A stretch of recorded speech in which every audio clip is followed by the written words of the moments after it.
Takže dobrý večer, vítam vás na ďalšej diskusii zo série Foxport, ktorú organizuje Informačná kancelária Európskeho parlamentu na Slovensku, tentokrát spolu s Uniou európskych federalistov a JEF Slovakia. Rozhodne sa zorganizovať túto diskusiu na veľmi aktuálnu tému, na tému Brexit. Viete, že už vo štvrtok sa bude konať referendum vo Veľkej Británii o zotrvaní alebo vystúpení z Európskej únie. A toto referendum môže zmeniť nielen budúcnosť Veľkej Británie, ale takisto celej Európskej únie. Aby som sa predstavila, moje meno je Sonia Melak, som bývalá novinárka a súčasná tlačová ataša Informačnej kancelárie Európskeho parlamentu. Na úvod by som povedala, ešte predstavím našich hostí, len pár faktov, pretože asi veľa toho o referende v Británii viete, veľa sa o tom píše v médiách. Takže si len pripomenieme, že referendum je výsledkom prísľubu britského premiéra Davida Camerona, ktorý prislúbil jeho konanie v záujme toho, aby vyhral voľby v podstate. A keď tie voľby vyhral, tak vyrokoval s Bruselom určitú sériu ústupkov, ktoré by mali odstrániť výhrady Británie k fungovaniu Európskej únie. Môžeme si pozrieť takú rekapituláciu tých ústupkov. Je to jednak v oblasti migrácie obmedzenie výhod pre nových zahraničných pracovníkov, ktorí musia 4 roky prispievať do sociálneho systému, aby mali nárok na prídavky. Jednak by sa mali upraviť detské prídavky, ktoré budú upravené podľa krajiny, ktoré žije žiadateľ. Takisto vyrokoval systém červenej karty, to znamená, že národné parlamenty môžu za určitých okolností zablokovať rozhodnutie Bruselu. No a veľmi podstatná vec pre Veľkú Britániu je takisto to, že nemusí byť súčasťou hlbšej integrácie v rámci Európskej únie a potom sú tam ešte nejaké veci, ktoré sa týkajú eurozóny. A na základe tejto dohody, ktorú ešte vlastne musel odsúhlasiť aj Európsky parlament, britský premiér lobuje za zotrvanie jeho krajiny v Európskej únii, je tvárou teda tej kampane za, a tá druhá časť, alebo tí, ktorí sú proti, za Brexit, sa volajú Vote Leave a vedie ich bývalý starosta Londýna Boris Johnson. Pozrieme sa na pár argumentov ešte z oboch táborov. Tí, ktorí sú za zotrvanie v Európskej únii, hovoria, že ak sa zahlasuje za Brexit, tak Britániu čaká zvýšenie daní, prepacie nehnuteľnosti, odchod významných investorov z krajiny, prepad Libry, zníženie výdavkov na penzie, zdravotníctvo, vzdelávací systém, tak aby sa zaplatila tá diera vo verejných výdavkoch, oslabenie ekonomiky a ťažký prístup na trh s Európskou úniou, alebo dokonca aj zopakovanie referenda o nezávislosti Škótska, keďže Škóti sú vlastne za to, aby Británia zostala v Európskej únii. Druhý tábor, Vote Leave, naopak, predpovedá, že sa môže na iné účely použiť ušetrených 350 miliónov výbier týždenne, čo je vlastne podľa niektorých výpočtov príspevok Veľkej Británie do rozpočtu Európskej únie. Hoci tieto výpočty nepodporujú všetci a myslím, že britský štatistický úrad povedal, že nie sú celkom pravdivé. Ďalej, že Británia získa kontrolu nad svojimi hranicami a imigráciou a vlastne sa zbaví určitých nariadení Európskej únie, ktoré nevyhovujú a môže si tvoriť vlastné pravidlá. Ešte čo sa týka prieskumov verejnej mienky, vlastne tie prieskumy sa začali nakláňať na stranu tých, ktorí chcú Brexit, ale posledné udalosti v Británii, a to je minulotýždňová vražda poslankyne Jo Coxovej, spôsobili to, že zrejme, to je teda len dedukcia, že naopak v tom poslednom prieskume zase vyhrávajú tí, ktorí sú za zotrvanie Británie v Európskej únii. Takže o tom, ako zahlasujú Briti a čo by to znamenalo pre Úniu, sa budeme rozprávať s našimi dnešnými hostiami, ktorými sú poslanec Európskeho parlamentu Jožef Naď. Ešte teda doplním za Európsku ľudovú stranu. Poslanec Európskeho parlamentu Richard Sulík. Za frakciu európskych konzervatívcov a reformistov, kam patrí vlastne aj strana Davida Camerona. A Vladimír Bilčík do Slovenskej spoločnosti pre zahraničnú politiku. Ja by som ešte pripomínala, že toto celé je kontaktný formát, takže budeme veľmi radi, ak sa budete čo najviac pýtať, môžete priamo na mikrofón, môžete využiť našu aplikáciu slido.com pod hashtagom IPDebata a takisto môžete prostredníctvom tejto aplikácie hlasovať za otázky, ktoré vás najviac zaujali a tie sa dostanú potom na zodpovedanie ako prvé. Takže aby sme začali tak in medias res, aby sme vedeli teda vlastne s kým máme dočinenia, tak by som sa vás všetkých troch opýtala Ako si myslíte, že dopadne referendum vo Veľkej Británii a ako by ste hlasovali vy, keby ste mali túto možnosť hlasovať? Poprosím vás ale tak skrátka, lebo vlastne podrobnejšie sa k tým dôvodom ešte dostaneme. Nech sa páči, pán Mati.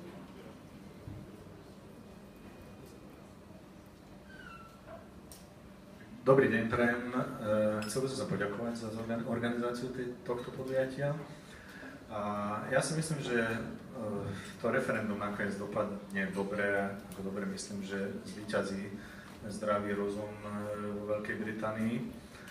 Aj keď niektoré názory sú také, že veď aj mimo Európskej únie existuje život. Pozrieme Švajčiarsko, ako sa im dobre darí. Na druhej strane druhí hovoria, že môže to spôsobovať vypustenie zlých démonov v Európskej únii alebo medzi európskymi krajinami a začne sa postupné rozpadávanie celej Európy, čo vieme dobre, že je mierový projekt a nie je to najmä hospodársky projekt. Hospodárskym projektom sa stáva najmä vďaka tomu, že nie sú vojny a aj vďaka tej globalizácii, ktorá medzi tým nás dobehla, odkedy Európska únia ako taká bola vôbec založená. Ja verím tomu, že nie je dobrým smerom dezintegrácia a keby som mal byť tiež voličom, tak určite by som volil ostať. Pán Solík, nech sa páči. Ďakujem pekne. No, ja som teda v tej frakcii tých, kde priamo strana Davida Camerona a rovno vedľa mňa sused je teda Brit, ktorého som sa pýtal, ako to dopadne, a on hovorí, že 50-50. Čiže v podstate nikto si to netrúfa riadne odhadnúť, preto lebo aj dlhodobo tie rozdiely sú veľmi tesné. To nie je, že 70-30. A čo teda sa obávam, jedno, čo sa stane, rozpoltí to spoločnosť, keď to je presne takto pol na pol. A druhá vec je, že aj samotná strana Davida Camerona je tak, že napríklad David Cameron teda povedal, že bude hlasovať za, ale vedúci našej frakcie, ktorý je teda z tej strany Davida Camerona, Syed Kemal, ten bude hlasovať za vystúpenie. Takže jeden tak, druhý tak. Tí poslanci sú rozdelení tak asi nejakých, že 7-8 za vystúpenie, tí zvyšní odhadom 13 sú za zotrvanie. A preto teda, ja si to netrúfam nejak vážnejšie predpovedať, môj taký osobný tip je, že budú mierne za vystúpenie a to z rôznych dôvodov, asi pre ktoré bude neskôr ešte čas, tak nechcem príliš zachádzať do detailu. A každopádne bude to jedno, čo sa stane, bude to taký silný, taký dôležitý milník v Európskej únie. Ja si teda tiež nemyslím, že keď vystúpia sa Európska únia rozpadne, ale bude to znamenať veľké zmeny. Bude to mať vplyv aj na samotnú Európsku úniu. A naopak, keď ostanú, tak potom to bude mať vplyv na to, že aj tí ostatní budú chcieť ústupky. Čiže ja to v obidvoch prípadoch považujem za celkom prospešné, že konečne sa táto diskusia otvára a že sa to netvária všetci len, že to je skrátka spolok na veky vstúpiť do EÚ, nikto nikdy nesmie len rozmýšľať nad vystúpením. To poprvé, po druhé, že integrácia vždy musí ďalej pokračovať, vždy len viac, nikdy ani kroček späť. A teraz si myslím, že začnú sa iné názory presadzovať. Z tohto pohľadu to vidím ako pozitívne. No a teraz u koncu bola otázka, ako by som ja hlasoval, keďže som britský občan, tak myslím si, že veľa závisí od vlády, či teda sa tá vláda, ktorá bude pri moci po vystúpení, po dokonalom vystúpení, či sa pustí do ekonomických reform. Ak sa pustí, tak to vie byť pre Britániu prospešné a teda ja by som v nádeji, že taká vláda vznikne, ja by som zrejme hlasoval za, ale ešte raz hovorím, veľmi ťažké rozhodnutie. To je vlastne ten problém, že všetci hovoria, že vlastne tá kampaň Vote Leave nemá nejakú kontinuitu, že nevie sa, že aj keby nastal Brexit, že čo vlastne bude potom nasledovať. Takže mali by ste to asi veľmi ťažké, keby ste sa mali takto rozhodnúť. Nech sa páči, pán Vlčík. Ďakujem veľmi pekne, príjemný podvečer. Tiež chcem poďakovať Soni za pozvanie a vlastne organizátorom. A povedala si, že mám byť veľmi stručný, takže ja by som hlasoval za zotrvanie a myslím si, že ten výsledok bude áno veľmi tesný, ale bude to tesné zotrvanie. A dôvody predpokladám, že potom už v debate. Ja by som sa rovno spýtala, možno aj média zres, myslíte si, že vlastne vražda poslankyne Joe Coxovej z minulého týždňa bude tým faktorom, ktorý rozhodne o výsledku toho referenda? Bude to niečo, čo naozaj môže rozhodnúť o tom, či Británia zostane v Európskej únii, alebo naopak odíde? Mikrofón. Ja si myslím, že celé referendum bude viac o emóciách a menej o nejakom uvažovaní podľa nejakých faktov. Je to aj, dá sa povedať, dosť logické, veď vyhodnotiť dôsledky ekonomické, ale aj spoločenské, alebo teda vôbec vplyv na tú tvár spoločnosti, aká môže byť po takom Brexite, či sa odsťahuje finančný svet z Londýna napríklad, ktorý aj tak teda má tam určité problémy, či budú nejaké problémy napríklad, čo sa týka prisťahovalcov, migrantov, čo sa stane s tými pracovníkmi, na ktorých sa tak hnevajú Angličania, že berú ich prácu, ale čo sa stane, keď nebude mať kto šoférovať taxíky, alebo možno taxíky áno, ale kto bude obsluhovať a tak ďalej, že jednoducho, čo sa stane s pracovným trhom, že to je to veľmi ťažko teraz odhadnúť, ale to, že emotívne, akékoľvek emotívne udalosti a čím bližšie sú k voľbe, ja si myslím, že môžu veľmi silne ovplyvniť rozhodovanie a môžu aj motivovať ľudí, ktorí možno sú ľahostajní alebo nechajú to na druhých, to rozhodovanie, že postavia sa a idú a zrejme väčšina tých ľudí, ktorí keby išli, tak hlasovali by za zotrvanie, ostávajú doma. A týchto ľudí môže táto udalosť podľa mňa trošku posunúť k tomu, aby išli tam voliť. Nech sa páči, ešte by som možno k tomu doplnila, že dnes som čítala aj takú úvahu, že môže to ovplyvniť dokonca futbalový zápas Slovensko-Anglicko, toto rozhodovanie, tak možno by som poprosila aj o komentár k tomuto, že či si myslíte, že naozaj je niečo takéto realistické, alebo teda čo bude ten predominantný, možno emotívny faktor, ktorý ovplyvní hlasovanie. Áno, vo Washington Post bol vlastne ten článok a on je založený dokonca na dáta empirickom výskume vo viacerých prípadoch, kedy išlo významné športové udalosti pred takýmito hlasovaniami. Takže istý vplyv na možno nejaký počet ľudí to môže mať, čo v tomto prípade nemusí byť úplne bezvýznamné, vzhľadom na to, že ten výsledok sa očakáva tesný. Takže, ale nemyslím si, že toto je dôvod, prečo by slovenskí futbalisti mali nebodaj hrať nejak inak.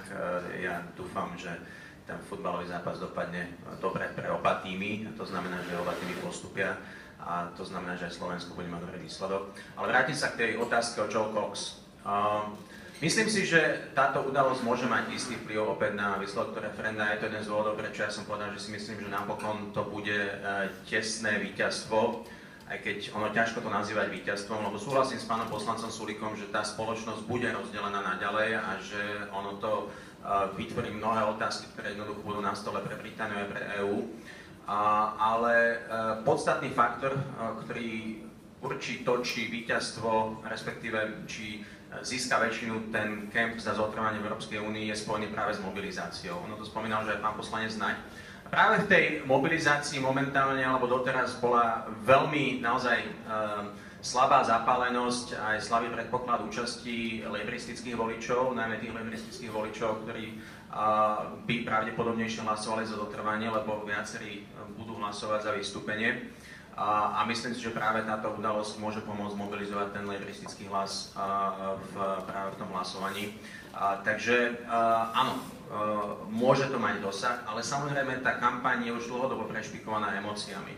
A ono aj tie fakty, ktoré tu boli vystavené, tie čísla tých 300 miliónov, to číslo nesedí a v zásade už sa to opakovane hovorí, ale to, že mnohé fakty nesedia, zdá sa, že nie je dôležité z pohľadu toho, ako sa voliči rozhodujú, pretože súhlasím s tým, že tie témy, ktoré sú v kampani a boli dominantné ako ekonomické témy a takisto otázka migrácie, v posledných týždňoch sú významným spôsobom v tých politických debatách prebité, alebo ešte nad nimi dominuje taká tá základná téma a téza, ktorá súvisí so schopnosťou ľudí kontrolovať svoj ďalší osud. A to je veľmi emočná téma, opäť dá sa tam baviť aj o faktoch, to znamená, nakoľko tie parlamentné rozhodnutia Británii, povedzme po vystúpení, by boli reálne nezávislé od okolností, ja si to nemyslím, ale toto je tá lajna tej debaty, tá miera tej kontroly, ktorá súvisí s členstvom Únii. a súvisia so schopnosťou jednotlivých vlád a parlamentov prijímať rozhodnutia. A tam tie emócie sú naozaj vybičované. Takže myslím si, že tá udalosť to môže ovplyvniť práve tým, že dnes je obrovská debata v Británii o tom, že zdravý rozum je niečo, čo by malo dominovať v konečnom dôsledku, keď sa tí ľudia idú rozhodovať. Ja ešte doplním vlastne k tomu, čo ste spomínal o tých 350 miliónoch, tak podľa britského štatistického úradu Británia platí 28 miliónov, nie som si istá čoho, asi libier, denne do rozpočtu Európskej únie, takže je to nižšie číslo ako 350 týždenne, to hovorí britský štatistický úrad. Ale teda akože v tej kampani je to číslo, ktoré je často citované. Možno, pán Sulík, keby sme to posunuli ďalej, hovoríme tu o hraní na emócie. Je tá kampaň možno aj zo strany tých zastancov zotrvania v Európskej únii trošku taká snaha o odstrašenie ľudí, naozaj, že sú to trošku také zastrašovacie fakty. Bolo by to naozaj taká katastrofa, keby Británia vystúpila z Európskej únie. Vy ste už naznačili, že si myslíte, že nie tak celkom, pretože hlavne opozícia a Vote Leave obvinujú premiéra Camerona z toho, že neviem, ako sa to povie presne po slovensky, scaremongering, vlastne z nejakého strašenia voličov, niečím, čo nie je až tak celkom opodstatnené, podobne ako Vote Leave argumentuje číslami, ktoré nie sú až tak celkom dokázané. No, takže emócie sú vždy v hre. Ani si nemyslím, že to je niečo, čo je zakázané alebo zlé, teda čo by malo byť zakázané alebo zlé. A je to také trochu zbytočné oplakávanie, konštatovať, že Ježiš, tu je strašne veľa emócií, ľudia sa neriadia faktami. No tak nikdy pri žiadnych voľbách sa neriadia iba faktami. Aj niektorí faktami, iní zase volia tých, čo sa im páčia, alebo nevolia tých, čo sú veľmi škaredí a tak ďalej. No skrátka, to tak je. Tu teraz na týmto príliš filozofia asi veľký zmysel nemá. Je to skutočnosť a preto si myslím, že tá vražda, ako táto tragická udalosť a veľmi nešťastná, jednoducho ovplyvní. A opäť, nie všetkých, presne ako ste hovorili, za zle nejakú časť, ale výsledok je tesný a tak ďalej. Keby sa mali Briti rozhodovať len podľa faktov, tak vystúpia. To zase sa netvárme, že podľa faktov sa pre nich oplatí ostať v EÚ. Poviem taký príklad, čo som už párkrát hovoril. Keby bolo referendum na Slovensku, tak veľká väčšina ľudí by hlasovala za zotrvanie v Európskej únii. Ja tiež. A to preto, lebo Schengen, eurofondy, spoločná mena a spoločný trh. Nehovoríte vy, že eurofondy sú nejakou výzvou ku korupcii práve? Jasné, že sú. Doniesli sa množstvo korupcie, množstvo zbytočných investícií a deformácií prostredia, ale stále je to x miliard eur, ktoré sem skrátka došlo. To zase, ja nehovorím, že eurofondy sú ako celok zle, ja som aj nikdy nepovedal, že Slovensko niekde zriekne. Najlepšie bolo komplet všetky eurofondy zrušiť v celej Európe, ale myslím, že boli by sme hlúpi, keby sme ich len tak my odmietli. To si nemyslím, že je správne. Preto je to také ťažké. Preto je to ten príklad celkom na mieste. Bielý človek doniesol Indiánom ohnivú vodu. A keďže tak dobre chutila a tak dobre sa z toho hlava motala, no tak nevedeli to odmietnúť, aj keď tak tušili, že to robí zle celé spoločnosti. A niečo podobné to s tými eurofondami. Každopádne ja hovorím o tom, ako by množstvo ľudí hlasovalo na Slovensku. A tie eurofondy by tam hrali rolu. No teraz sa pozrieme na tých Britov. Tak Schengen nemajú, lebo ho oni nechceli. Chcú mať kontrolu nad tým, kto tam bude chodiť a eurozónu, teda spoločnú menu nemajú, lebo oni ju nechceli, lebo si chceli nechať britskú libru. Eurofondy, oni doplácajú 76 eur ročne na každého obyvateľa, to je nejakých 5 miliard odhadom, tak to oni musia platiť. Keď sa ideme teda baviť o vážnych ekonomických argumentoch, tak tu je jeden na stole, šetrili 5 miliard eur ročne. A tá štvrtá vec, ten spoločný trh, na tom sa to bude možno lámať, ja si myslím, majú celkom dobré šance dosiahnuť, Británia, že dosiahne to, že Európska únia s ňou bude naďalej obchodovať v bezcolnom režime. A tým pádom ja teda nevidím nejaké strašné hrozby pre Britániu, keby vystúpili. Čo by sa tam asi tak čo? Nebudú povinní prijať tú novú nezmyselnú smernicu o držaní legálnych zbraní? Alebo nebudú nejaké environmentálne, sociálne veci, čo si navymýšľa Brusel prijať? To, ako má byť pre nich, že ich to poškodí? Že nebudú musieť, lebo prijať môžu, čo chcú. To neznamená, že nesmú prijať do svojej legislatívy nejakú smernicu, si môžu len tak jednostranne urobiť. To, že nebudú povinní prijať aj tie najväčšie hlúposti, čo z Bruselu prichádzajú, to ich má akože poškodiť. Čiže áno, hre sú emócie, táto vražda je veľmi nešťastná a tragická udalosť a do tretice, keby sa rozhodovať podľa faktov, tak vystúpia. Ak sa ale nemýlim, nech sa páči, že pán Bilčík chce reagovať, tak Briti majú záujem o to, aby mohli byť súčasťou spoločného trhu, ale myslím, že žiadnej krajine sa to nepodarilo bez toho, aby zároveň neumožnila slobodu pohybu. A práve o to oni záujem nemajú. Takže o toto by mohli prísť, predpokladám. Nech sa páči. Dve poznámky a možno reakcie na toto, začne reakciou, ale tá sloboda pohybu bola predmetom veľkých rokovania a dlhých debát za ostatné mesiace a vlastne aj predmetom tej politickej dohody z februára tohto roku, ktorá vlastne tvorí základ pre to konanie toho referenda. A ona, pokiaľ Briti sa rozhodnú zotrvať v Únii, tak bude musieť nadobudnúť zhodou okolností počas nášho predsedníctva, pravdepodobne v Rade EÚ, legislatívnu podobu. A tá legislatívna podoba vôbec nebude jednoduchá, lebo v podstate bude sa prijímať celoeurópska legislatíva vo vzťahu k špecifikám britského sociálneho systému a samozrejme tam potenciálne sa otvára istá pandorína skrinka, kde aj iné členské štáty budú chcieť extrahovať isté výhody pre ten špecifický deal vo vzťahu k Británii. Takže toto nie je, že tu máme nejakú novú debatu o tej kontrole migrácie. My ju máme už dosť dlho v Únii a vlastne Briti dostali na stôl určitú ponuku a určitú dohodu, na základe ktorej sa koná to referendum. Neviem si predstaviť, že akým spôsobom by sa tá kontrola, povedzme, toho voľného pohybu pracovnej sily zvýšila radikálne vo vzťahu k tomu, čo dnes tie Briti majú. Jednak oni nie sú súčasťou Schengenu už, a jednak majú na stole jasnú ponuku, kedy môžu významným spôsobom regulovať tie sociálne dávky do budúcnosti vo vzťahu k tej pracovnej sile, kde sa cítia najviac ohrození. A teraz ako dve poznámky len na to, čo spomínal pán Sulík. No, ja si myslím, že keby sa rozhodovali Briti len na základe faktov, čisto faktov, a mimochodom ako je dnes veľmi veľa dobrých zdrojov práve pre tú faktografickú debatu. Briti napriek tomu, že vždy boli na okraji tej európskeho diania, je to krajina, kde azda akademicky o tej európskej politike sa dlhodobo najkvalitnejšie diskutuje a mnohé akademické pracoviská práve sa zapojili, ale aj výskumné do tej debaty o faktoch, tak si myslím, že keby to boli čisto len fakty a čísla, tak sa rozhodnú zotrvať. A rozhodnú sa zotrvať práve preto, že oni keby vystúpili, a keď vystúpia, tak budú musieť mať nejakú novú dohodu o tom obchodnom alebo investičnom vzťahu so samotnou Európskou úniou. A doteraz Európska únia má množstvo investičných a obchodných vzťahov s inými štátmi. Mimochodom, ten Kemp za vystúpenie z Európskej únie už aj povedal, akú má predstavu. Oni nechcú colnú úniu, chcú dohodu o voľnom obchode a chcú niečo, čo možno sa najbližšie bude podobať práve tej dohode, ktorá dnes je na schválení v procese ratifikácie a majú Európska únia s Kanadou, ktorá sa dohodovala 7 rokov, stále nie je schválená, lebo je v procese ratifikácie.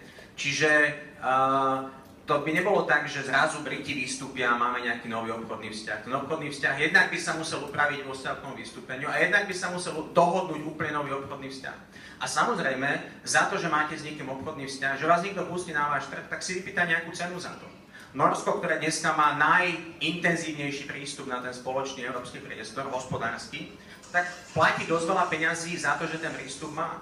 A v čom je rozhodujúca miera rozdielu medzi tou faktografiou súčasného stavu a tým, čo by sa stalo v prípade vystúpenia, je, že Briti dnes stále majú šancu vplývať na všetky spoločné pravidlá, ktoré sa v Únii prijímajú. V prípade, že oni vystúpia, tak v podstate Únia si bude rozhodovať bez nich, postaví ich pred hotovú vec. Chcete obchodovať? Toto sú naše podmienky, toto sú naše pravidlá, takto to budeme robiť. Chcete investovať? Toto sú naše podmienky, toto sú naše pravidlá. Čiže z toho dlhodobého hľadiska to vystúpenie by znamenalo, že ten priestor tých pravidel už ďaleka nebude spoločný a s tým sú vždy spojené náklady. Napriek tomu, že možno ten pocit nezávislosti, pocit kontroly v tom britskom parlamente bol väčší, náklady spojené s príjmaním tých vlastných pravidel boli vyššie. Pretože Briti by museli mať separátne dohody jednak s Úniou, ale aj so všetkými ostatnými. Pretože dnes sa riadia práve obchodnými zväzkami, ktoré má Únia vo vzťahu k tretím krajinám.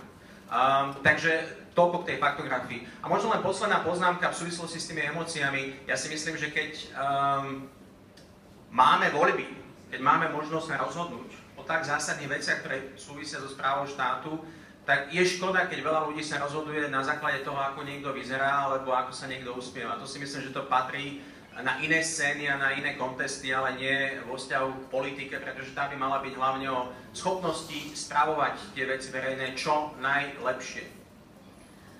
Ja len k tomu dodám toľko, že vlastne ako si spomínal, Briti by neodišli hneď z Európskej únie, ale podľa článku 50 Lisabonskej zmluvy by tie rokovania mohli trvať 2 roky, až keby vystúpili. A po prípade potom by ešte museli vlastne dohadovať presne tieto nové zmluvné zväzky. Teraz by som sa presunula možno... Ja by som mal ráno to reagoval, tak... Môžete potom. No, ja práve toto považujem za strašenie a nie za uvádzanie faktov, pán Bilčík, lebo vy vlastne hovoríte to, že no oni keď vystúpia, musia si to dohodnúť na novo. Ježiš, bude to trvať 7 rokov, nič tam nie... To je pre mňa strašenie.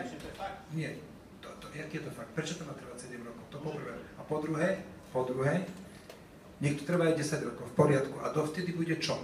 Dovtedy, ako Briti budú platiť plné clá. A prečo musia platiť plné clá? Prečo nemôže byť prechodný režim taký, aký je doteraz a bude to platiť provizorne do dosiahnutia nové? Toto je práve to strašenie. Vy keď vystúpite, budete musieť platiť plné clá. No bola by tá únia, myslím si, že dostatočne hlúpa, lebo tak jeden príklad.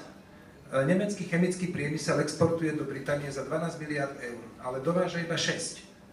A takto neviem, či nemecký alebo celá Európa, neviem, ale viem, že v tomto pomere to je určite 2:1. A teraz oni, keď uvalia clá Britom, tak Briti uvalia clá samozrejme aj na tieto produkty. No kto na to doplatí? Toto je strašenie. Milí Briti, vy nemôžete vystúpiť, lebo budete musieť platiť plné clá. Ja si myslím, toto s faktov nemá nič. Skutočnosť bude taká, že je tam tá dvojročná lehota. Ak to nepodarí sa v tej dvojročnej lehote dohodnúť, že ako to bude, no tak zrejme sa povie, dobre, tu bude platiť to, čo platí dodnes a bude to platiť do prijatia nejakej novej dohody, ktorá, keby bola hneď o 7 rokov, Britániu výrazne nepoškodí. A ešte chcem uviesť argumenty v prospech toho, čo ja hovorím a proti tomu, čo vy vravíte. Všetky krajiny Európskej únie, alebo takmer všetky, a Británia samozrejme tiež sú členmi aj WTO, aj OECD. Obidve organizácie, a najmä WTO, tlačí na bezcolný obchod. Tam sa všetky krajiny zaviazali, že tie clá budú sa snažiť znižovať a nie zvyšovať. Toto je existujúca situácia, toto je fakt. A teraz, akože Briti vystúpia a zrazu, napriek tomu, že sú členmi v týchto organizáciách, si pôjdu to navzájom zvyšovať clá, no ja si nemyslím, že toto sa bude diať. Toto považujem teda za strašenie, to som chcel dodať. Nech sa páči, pán Naď, ale poďme možno k takej otázke, ktorá aj tu ľudí zaujíma trošku viacej, ako či budú Briti platiť clá a to je tá podstata pre nich, ale teda poďme teraz k tej, ktorá zaujíma túto práve divákov, alebo teda poslucháčov, alebo našich hostí. Pýtajú sa, ako vlastne ovplyvní Brexit život iných občanov krajín Európskej únie, napríklad Slovákov, žijúcich v Británii. K tomu by som možno povedala len pár faktov, že naozaj proste imigrácia je veľkou témou v tejto kampani a podľa štatistík za rok 2015 bola čistá imigrácia v Británii 333 000 ľudí a z toho asi polovicu tvorili občania Európskej únie. Vlastne v Spojenom kráľovstve žijú asi 3 milióny migrantov a z toho takmer 2 milióny prišli vlastne po veľkom rozšírení, keď sa aj Slovensko stalo členom Európskej únie. Takže pán Naď, možno chcete zareagovať na to, čo bolo povedané a takisto, keby ste povedali ľuďom, ako si myslíte, že vlastne Brexit ovplyvní život Slovákov, ktorí žijú v Británii. Vieme, že asi nie, takže by sa hneď na druhý deň vrátili domov. Nech sa páči. Tak ja necítim, ako ešte k tým sami necítim to a podľa mojich informácií, že by tu niekto manipuloval alebo strašil tých britských voličov. Ja si myslím, že oni sú na oveľa sofistikovanejšej úrovni politickej, že by niekto si dovolil takými lacnými trikmi alebo lacnými heslami strašiť ľudí, to by zrejme vyvolalo opačný efekt. Nie sú takéto informácie, áno, skôr, že doplácajú na tú Európsku úniu, ale to, že čo sa stane a tak ďalej, práve, že to nepočuť, možno keby bolo počuť, tak mohli by sme sa o tom baviť. A čo sa týka aj našich cieľ, akože to nie je to také zase úplne nezvyčajné. Teraz, jak sme rokovali naposledy o TTIP, čo je medzi USA a Európskou úniou, tak som dostal takú informáciu, že napríklad doteraz platíme, alebo teda platí dovozca na mlieko 130 alebo 136% clo do USA, keď chcete doviesť 35% na čerstvé syry. A pritom sme celkom dobrí priatelia, aj obchodní priatelia, sme VTO a tak ďalej. To znamená, že tie clá budú presadzovať jednotlivé organizácie, respektíve organizácie záujmové združenia. A pokiaľ nebude tam nejaký dážnik, ktorý to ako bilaterálne zabráni, tak samozrejme, že každý bude lobovať za svoj trh a bude oveľa ťažšie toto nejako vyrovnávať ako v rámci Európskej únie. Ale napriek tomu si myslím, že sa toto nezneužíva. A čo sa týka ešte také poznámky, že emócie, ja si myslím, teda fakty, nie že emócie. Británia možno také zakrýva Británia ako politika také vnútorný neporiadok v rámci vlastného systému s tým, že nedokážu si doteraz priznať, že napríklad sociálny systém, aký je deravý vo Veľkej Británii. Vôbec celej západnej Európe je dosť deravý. Dobre o tom vieme, že ako sa dá to zneužívať. Hlavne tí, ktorí si zvolia tú cestu.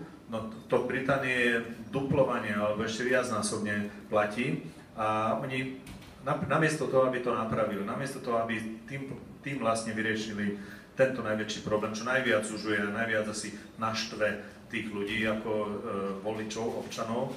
Napriek tomu, teda namiesto toho radšej volia tú populistickejšiu cestu, že budeme to valiť na Európsku úniu, valiť na migrantov, že prečo to zneužívajú, napriek tomu, že teda možno, že oni to doteraz nezneužívali, že to bola doba iná. A čo sa týka, s tým možno súvisí aj samozrejme vaša otázka, respektíve otázka, ktorá položená, že ako to bude vplývať. Treba si všimnúť to, že ak ste vravela 330 000, ešte koľko je tých, ktorí aj nie sú registrovaní, ktorí proste robia rôzne zmluvy, na vyslaní cez firmy a tak ďalej. To môže byť kľudne vyše 500 000 a možno ešte aj oveľa viac ľudí. Ako bude na nich vplývať? Tak poprvé, pokiaľ budú sa teraz zbavovať akýchkoľvek záväzkov, čo z Európskej únie vyplýva z tej akceptácie, tak samozrejme to nebude dobre. Ani pre tých zamestnancov, ale ani pre Britániu, ani pre ich trh, veď budú v nevýhode teda na pracovnom trhu. Na druhej strane, pokiaľ sa zdevalvuje Libra celosvetovo kvôli tomu, lebo jednoducho stratia investori dôveru, sa hovorí, že najväčší exportný artikel Veľkej Británie to je Libra ešte stále. Tak pokiaľ to sa bude devalvovať, tak samozrejme aj ten záujem tých európskych zamestnancov, a to už nemusí byť len Slováci, tam je množstvo západoeurópskych občanov, ktorí tam odchádzajú za prácou. Jednoducho prestane byť to výhodné. Vieme dobre, že keď raz tak padla Libra, ak si pamätáte, možno v 2006 tuším, aj o 30%, že koľko ľudí zrazu si prehodnocovalo zo dňa na deň svoj pobyt alebo prácu v Británii, lebo jednoducho to zrazu neoplatilo. Čiže podľa vás by nevyhnal ľudí Brexit, ale vlastne to, čo by nastalo po Brexite, že by sami odišli, áno? Tak ekonomická situácia, pokiaľ im to bude vychádzať, budú mať prácu, ich to nebude zaujímať, či Británia je v únii alebo nie je v únii, ale pokiaľ im to nebude vychádzať, no ale tie veľké makroekonomické čísla vytvárajú vlastne aj potom ten kurz a keďže väčšina ľudí rozmýšľa, tak predsa len, že to porovnáva stále s domácimi možnosťami alebo s európskymi, tak nebude zrejme chcieť menej zarábať, než môže zarábať povedzme v Nemecku alebo hoci deň. V 2006, keď teda padla tá Libra o 30%, to v Unii boli Briti, aj tak množstvo ľudí odišlo. To je opäť len také strašenie. No tak teraz v Unii nebudú a padne Libra, tak zase odídu. No tak však keď padne, ale tento efekt sa deje teda vždy. Či v Unii sú alebo nie sú, preto pri rozhodovaní to viac menej nehrá žiadnu rolu, lebo to nie je Európska únia, ktorá drží Libru na nejakej úrovni. Navyše, ak by padla Libra, tak čo? Exporty zlacnejú, importy zdražejú a asi sa zrejme bude dariť lokálnemu hospodárstvu viac. Čiže dobre, keď padne, bude padnutá. Toto nie je žiadna tragédia. Z dlhodobého hľadiska vonkoncom nie. Hej? Čiže podľa vás by Slováci vlastne tým Brexitom nejako utrpeli, tí, ktorí pracujú v Británii? Ale teraz, prepáčte, teraz ešte k tej otázke. Tam Británia bude rozhodne voľnejšia pri stanovovaní tých restrikcií, že kto tam smie prispracovať, kto tam nesmie prispracovať. A budú úplne mať voľné ruky pri tom, že kto kedy smie dostávať aké tie sociálne dávky. Tak teraz napríklad tie 4 roky, čo ste spomínali úvodom, že teda až keď tam niekto 4 roky pracuje, má nárok na nejakú sadu tých sociálnych dávok, tak to je vec vyjednávania s Európskou úniou. V budúcnosti si to môžu spraviť oni sami. Tak je možné, že pri týchto sociálnych dávkach, lebo chcú zamedziť zneužívaniu už jedno v akej forme, tak áno, tam sa môže stať, že to pocítia napríklad občania Slovenska, ktorí tam ktorí tam pracujú. Ale občania Slovenska, ktorí tam pracujú, nerozhodujú o tom Brexite. Oni skrátka sa tých volieb nezúčastňujú. Ďakujem pekne. Reakcia a potom aj odpoveď na tú otázku. A myslím si, že je trošku nešťastné, keď to celé bagatelizujeme, že v zásade až tak o nič nejde, lebo vzhľadom na to, aká intenzívna dlhá je tá debata v Británii o tejto téme, tak si myslím, že ide o veľa. A hlavne treba povedať, že to rozhodnutie je nezvratné. To znamená, keď Briti sa rozhodnú, že vystúpia z Európskej únie, všetci povedali, že to referendum je posledné, nebude nejaká opakovačka, ako sme mali v minulosti s írskym referendum o zmluve z Nice napríklad, alebo s dánskym referendum o Maastrichtskej zmluve. Naozaj toto je definitívne rozhodnutie, ktoré výrazným spôsobom ovplyvní zďaleka nie len tú otázku cieľ, a toto práve preto by som to neredukoval len na tie ekonomické vzťahy, ale ovplyvní to, že či tí Briti budú sedieť za jedným stolom a spolu rozhodovať o množstve pravidiel, zďaleka nielen o clách, ale aj o veciach, ktoré potom sa ich budú dotýkať, pokiaľ Únia sa na nich bez nich dohodne. A to nie je strašenie, to je fakt. Jednoducho, keď za tým stolom nesedíte, to vám povedia Nóri, ktorí za tým stolom nesedia, oni majú síce to jedno právo veta, ktoré si môžu uplatniť, ale všetci vedia, keby si ho uplatnili, tak v zásade ten vzťah spoločného hospodárskeho priestoru skončí. A preberajú tie pravidlá. Platia za to, že majú prístup na ten trh a preberajú pravidlá, ktoré sa tvoria mimo nich. Čiže toto bude ten praktický a hlavne dlhodobý dôsledok. Takže tie dôsledky sú výrazným spôsobom práve v tej oblasti tej praktickej politiky a tvorby pravidiel, ktoré sa dotýkajú celého toho ekonomického priestoru, ale nie len ekonomických vzťahov. Samozrejme tam vyvstanú ďalšie otázky a dnes nie je náhoda, že v Británii je debata o tom, že toto nie je len referendum o tej veľkej únii, ale je to referendum o tej menšej britskej únii.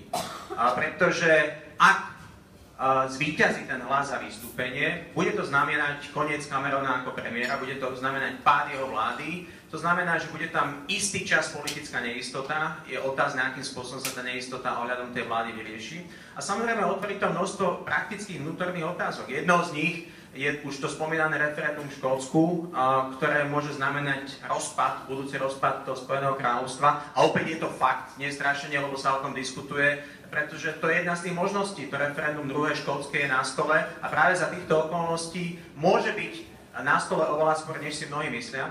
Ale poviem ešte ďalší fakt. Ak Briti sa rozhodnú vystúpiť z Európskej únie, bude to mať obrovský praktický dosah na tú hranicu, ktorá je dnes medzi Severným Írskom a Írskom samotným. Všetci vieme, v akom stave bola situácia v Severnom Írsku nie tak dávno. Politicky máme dohodu, ktorá zastabilizovala Severné Írsko, ale opäť, ako náhle tá otázka toho Severného Írska bude predmetom úplne novej dohody vo vzťahu k Írskej republike, tak to otvorí veľa praktických otázok, ale aj veľa bezpečnostných otázok. To znamená, že to, čo chcem povedať, je, s tým rozhodnutím vystúpiť sú spojené mnohé dôsledky, ktoré my dnes nevieme odhadnúť. Je s tým spojená neistota, ktorá je dosť podstatný faktor. A ono môže to dopadnúť ideálne, relatívne dobre a relatívne kľudne, ale takisto nemusí. A k tej otázke o tých Slovákov v Veľkej Británii. No to referendum sa ich dotkne bez ohľadu na ten výsledok, treba povedať. To znamená, ak sa rozhodnú zotrvať vo Veľkej Británii, tak určite tá atmosféra, ktorá tam dnes panuje a tá politická dohoda, ktorá sa prijala v februári, bude mať legislatívny dopad. Ten sa bude týkať hlavne tých budúcich ľudí, ktorí prídu do Británie, ale bude sa povedzme týkať aj mladých ľudí dnes, ktorí v Británii žijú, študujú so svojimi rodinami a budú sa chcieť raz zamestnať. To znamená, bude tam redukcia tých sociálnych výhod a budú to v podstate občania druhej kategórie v budúcnosti vo vzťahu k tým sociálnym výhodám, ak sa tá dohoda naplní. Ak Briti vystúpia z Európskej únie, tak samozrejme potom je to úplne iná, po anglicky povedané ballgame a jednoducho Briti si budú regulovať ten svoj pracovný trh po svojom. A tým pádom je otázne, že koho tam ešte a za akých podmienok pustia z krajín Strednej a Východnej Európy vrátane Slovenska. Takže tak či tak podľa vás by to boli občania druhej kategórie? By sa Slováci stali občanmi druhej kategórie? Ak môžem ešte, pán Naď si pýtal slovo, ale keby ste mohli aj rozšíriť tú otázku, lebo máme tam ďalšiu otázku, že či je záujmom Slovenska zotrvanie alebo odchod Británie z Európskej únie a hlavné argumenty pre a proti, a potom tam slovo aj pánovi Sulíkovi. Ja som len chcel zareagovať na to sociálne, teda akože že by vystúpenie Británie by malo byť riešením na to, aby sa zneužívali sociálne výhody. Podľa mňa to je absolútne náhle postavené. ako keď sa urobí poriadny systém, keby len prevzali náš systém, tak to nemôžu zneužívať. Tam bežne sa využíva, že keď niekto je takého charakteru, tak aj v niekoľkých samosprávach si uplatňuje napríklad podporu v nezamestnanosti alebo na deti a tak ďalej a nemajú prepojený systém dodnes, počítačový systém napríklad. Lebo oni majú to založené na nejakej báze dôvery a toto ako kvázi nechcú napríklad ustupovať, alebo neustupujú zatiaľ. Tak toto nevyrieši ich problém v tom, že to budú ďalej zneužívať, ale na druhej strane našich ľudí alebo akýchkoľvek Európanov to znevýhodňuje. Áno, jak to hovoril pán kolega, ako budú občania druhej kategórie v Anglicku, to znamená 4 roky, on napríklad bude mať, nemôže zobrať tam rodinu, môže tam pracovať len ako čistý, povedzme, gastarbeiter, lebo teda nedostane napríklad príspevky. Ale to sa stane v podstate, keď zahlasujú za zotrvanie Európskej únie. No veď to hovorím, že to, áno. Áno, ale pokiaľ teda to oni si vyjednali, tak každopádne platí, hej? To znamená, toto bude mať minimálne takú neférovú dohru a ja veľmi často vidím aj v Európskom parlamente, že sú ľudia, nie Briti, ktorí hovoria, že nech idú. A ja chápem aj niektoré naozaj, povedzme, že nezodpovedne rozmýšľajúce sily, alebo povedzme aj niektorí by sa to hodilo. Viete si predstaviť, to je otázka už, aký má dopad vlastne na Slovensko. Tak úplne sa prekreslia silové pomery v Európskej únii, už len v Európskom parlamente. Neviem presne, tuším nejakých 70-80 poslancov, že? Majú napríklad Briti, pokiaľ teda vystúpili, tak o toľko sa zredukuje napríklad celý parlament. Vaša frakcia, neviem, či prežije napríklad, to je druhá otázka, keďže to tak malé detaily, ktoré napríklad pre tých, ktorí ostávajú v tej Európskej únii, samozrejme, bude rozhodovať o ďalšom osude. Posilní sa úloha Nemecka, čo s tým vôbec nemusí veľmi súhlasiť Francúzsko. Neviem, ako zareagujú na to napríklad Taliani. To celá tá architektúra bola kde aj s tými pomermi založená predsa na tom, a tá rovnováha, lebo je tam rovnováha, je založená na tom, že je v týchto pomeroch a Slovensko ako prijímateľ, ako keď chceme teraz byť taký veľmi pragmatický a racionálny, samozrejme, že na tom nemôže strácať, veď Anglicko je plátcom do spoločných fondov, a to nejde len o eurofondy, veď ide o udržiavanie samotného systému, administratívnych nákladov a tak ďalej. To všetko budú znášať od teraz o jednu vážnu, o tom tuším 10% oni majú príspevok do toho celého, respektíve podiel, ale do toho mnohí ani neprispievajú. To znamená, to môže klesnúť, ja neviem, možno o 15% príspevok, to znamená, niekde bude treba buď šetriť, alebo navýšiť. Buď príjmy od nás tiež, alebo dostaneme menej. Nejakým spôsobom sa to bude musieť riešiť. Tak vzhľadom na ten imigračný postoj a tie hrozby, vyzerá, že by sa možno aj tie regionálne fondy krátili. A mne sa to veľmi páči, ako pán Naď hovorí, no tak dokonca v parlamente sú nezodpovední ľudia, ktorí hovoria, nech si tí Briti kľudne idú a nie sú to Briti. No tak to som ja taký, ja sa necítim nejak veľmi nezodpovedný, myslím si, že som teda výrazne zodpovednejšie sa stáva k slovenským peniazom, keď som proti tomu, aby išli do Grécka. Napríklad, to je vrchol nezodpovednosti, tak zamávať rukou, že tam pošleme miliardy. A tí Briti platia, jak som hovoril, asi 5 miliard eur ročne.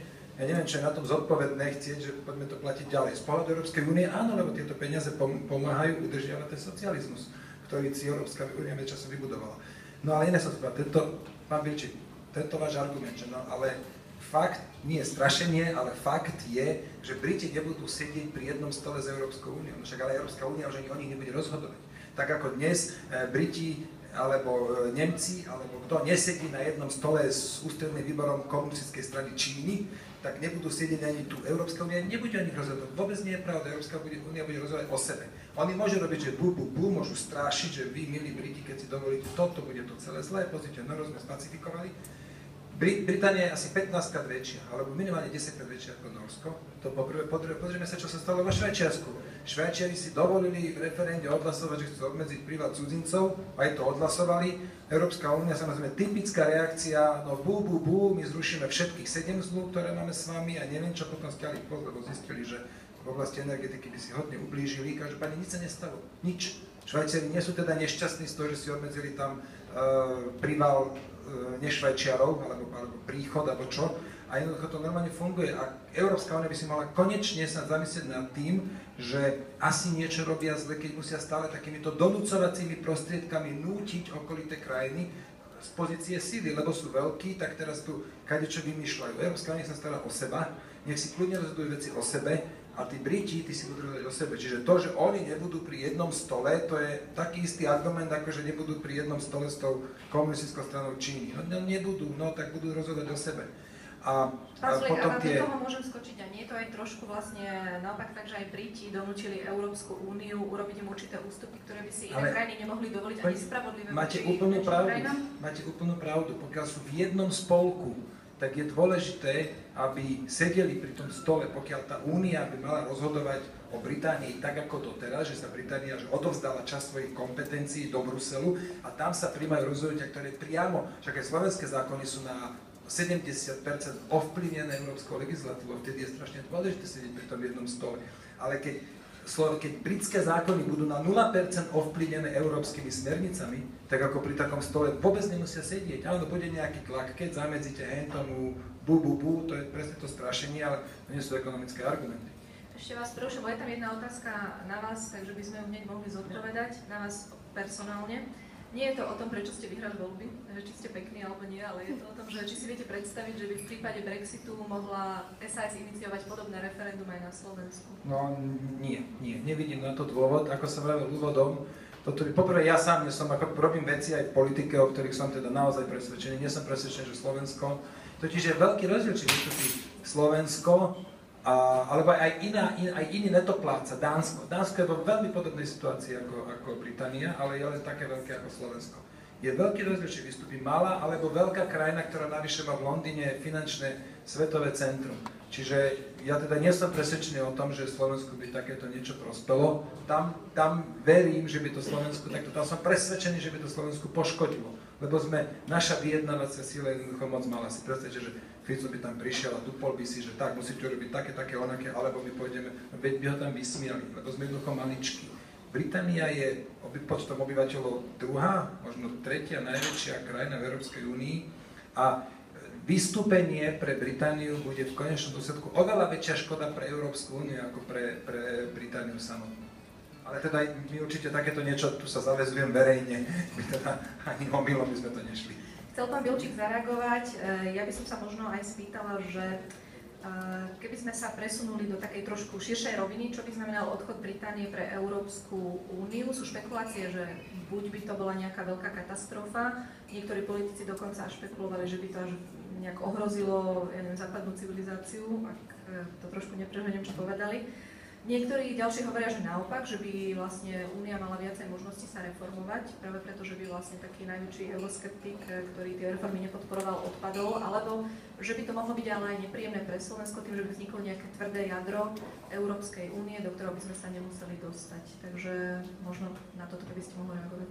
Podľa mňa to je výborná otázka, ona súvisí aj s tým Slovenskom a slovenským postojom a myslím si, že je dobré, že pokiaľ na Slovensku sa tá otázka zotrvania v Únii nebude otvárať, lebo naozaj my sme v úplnej pozícii z pohľadu toho, čo to členstvo pre nás znamená, nielen ekonomicky, ale aj geopoliticky alebo bezpoliticky a z hľadiska schopnosti malých štátov prežiť. Pretože pokiaľ je tu taký väčší celok, tak ten práve nám umožňuje realizovať aj niektoré naše záujmy v rámci tých pravidel, ktoré tu ešte stále fungujú. Tá reakcia bola na to, a tu ja sa absolútne zhodnem s pánom Sulíkom v tom, že tá únia by sa mala starať v prvom rade o seba a myslím si, že to je účel únie, to je jeden z dôvodov, prečo tí občania by tú úniu mali podporovať a čím horšie sa bude o seba starať, to znamená, čím horšie tie členské štáty budú sa starať o tú úniu a fungovať v nej, tak tým menšia dôvera v tej únii bude. Ale ono, vzhľadom na to, aký veľký celok to je, tak samozrejme to staranie sa o seba má nezamýšľané dôsledky na to okolie. To znamená, akékoľvek pravidlá my potom v tej 27. budeme vytvárať, ja neviem, v oblasti jednotného trhu, digitálneho trhu, kapitálového trhu, čiže aj tých praktických ekonomických vecí, to... Áno, ale pokiaľ oni budú robiť obchod s nami, budú investovať a ten obchod, aj ten objem toho obchodu a investícií zďaleka nie je zanedbateľný, tak to bude mať dôsledky na nich. To je tá pointa, čo hovorím. Nič viac. A tá otázka, že aký dôsledok by to mohol mať, no, viete, je to strašne veľká neznáma, pretože článok 50 je jednak nový a jednak s výnimkou územia Grónska, ktoré ako súčasť Dánska v polovici 70 rokov vystúpilo z vtedajších európskych spoločenstiev. Sice Grónsko je oveľa väčšie ako Británia, ale žije tam oveľa menej ľudí a tam naozaj išlo o problém súvisiaci najmä s rybolovom. Tak vlastne my nemáme praktickú skúsenosť, že by kdokoľvek z tej únie v minulosti vystúpil. Čiže bude to úplne nová skúsenosť pre tú úniu, ale aj pre tie jednotlivé štáty. To teraz vždy tá tendencia bola tú úniu rozširovať a čiastočne a postupne prehlbovať. Čiže naozaj sa dostávame do nejakej novej fázy aj celkovej tej diskusie o stave únie a o tom, kam sa môže ďalej pohnúť. A tie dôsledky dnes sa dajú narysovať, ako tie scenáre sú rôznorodé, od tých katastrofických až po tých možno takých praktickejších. To, čo chcem k tomu povedať, sú skôr tie praktické veci, ktoré vieme, že nás čakajú, pokiaľ Briti sa rozhodnú, že vystúpia. Jednoducho, bude tu summit Európskej rady budúci týždeň, kde Briti prídu a povedia, rozhodneme sa vystúpiť, a toto sú tie podmienky, alebo toto je naša predstava, ako ďalej chceme tento problém alebo toto rozhodnutie riešiť. A samozrejme potom tá 27 si sadne spolu a povie, no dobre, vy ste sa rozhodli vystúpiť, tak teraz toto je asi ten spôsob, ako my to vystúpenie budeme vo vzťahu k vám manažovať. Čiže už to nebude vzťah za jedným stolom od toho momentu toho rozhodnutia, ale bude to 27 a Briti rokujúci o podmienkach vystúpenia. To môže trvať 2 roky, môže trvať dlhšie, môže trvať kratšie. A potom to bude nejaká nová snaha o nový vzťah, či už colná únia, ktorá tu bola spomínaná, ale naozaj to, čo ja čítam z toho kempu zástancov vystúpenia, tak oni chcú niečo podobné, čo dnes má Kanada, ako z dohodu o voľnom obchode. Čiže bude sa o tom rokovať a samozrejme nájdu sa nejaké ustanovenia a prechodné obdobia, ktoré budú znamenať ako keby ten nový vzťah medzi Britániou a to 27. Posledná vec, ale a tá sa dotýka toho Slovenska.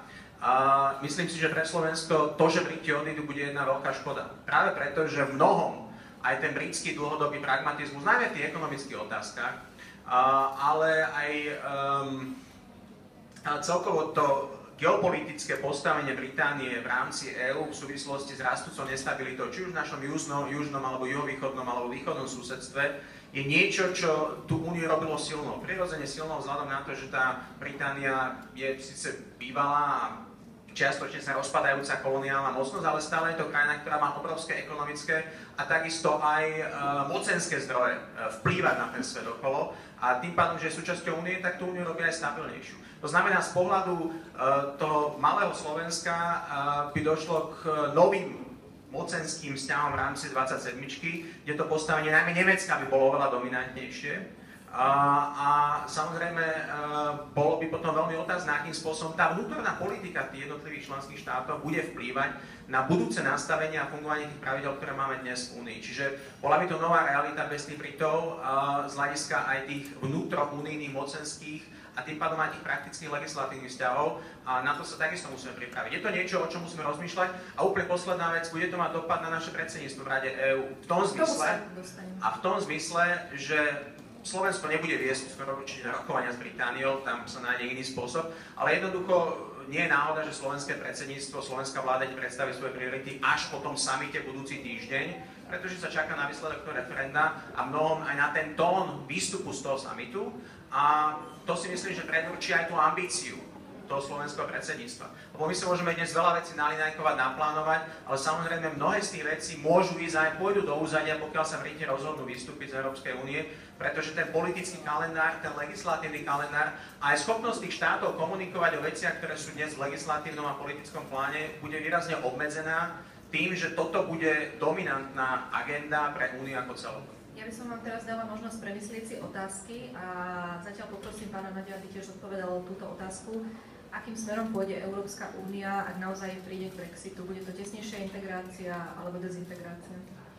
Tak ja som spomenul na jeden taký príbeh, to sme mali v Európska ľudová strana, sme mali zasadnutie ako frakcie a tam sa prišla pani Merkelová a pán Lamassoure, poslanec Lamassoure, ktorý je vedúci delegácie francúzskych ľudovcov v rámci našej frakcie, po slušnom privítaní začal s takým príbehom, normálne teda do mikrofónu, do pléna, že viete, že pani Merkelová, že u nás sa hovorí, že futbal to je taká hra, ktorú hrajú 2x11 ľudí a vždy vyhrajú Nemci.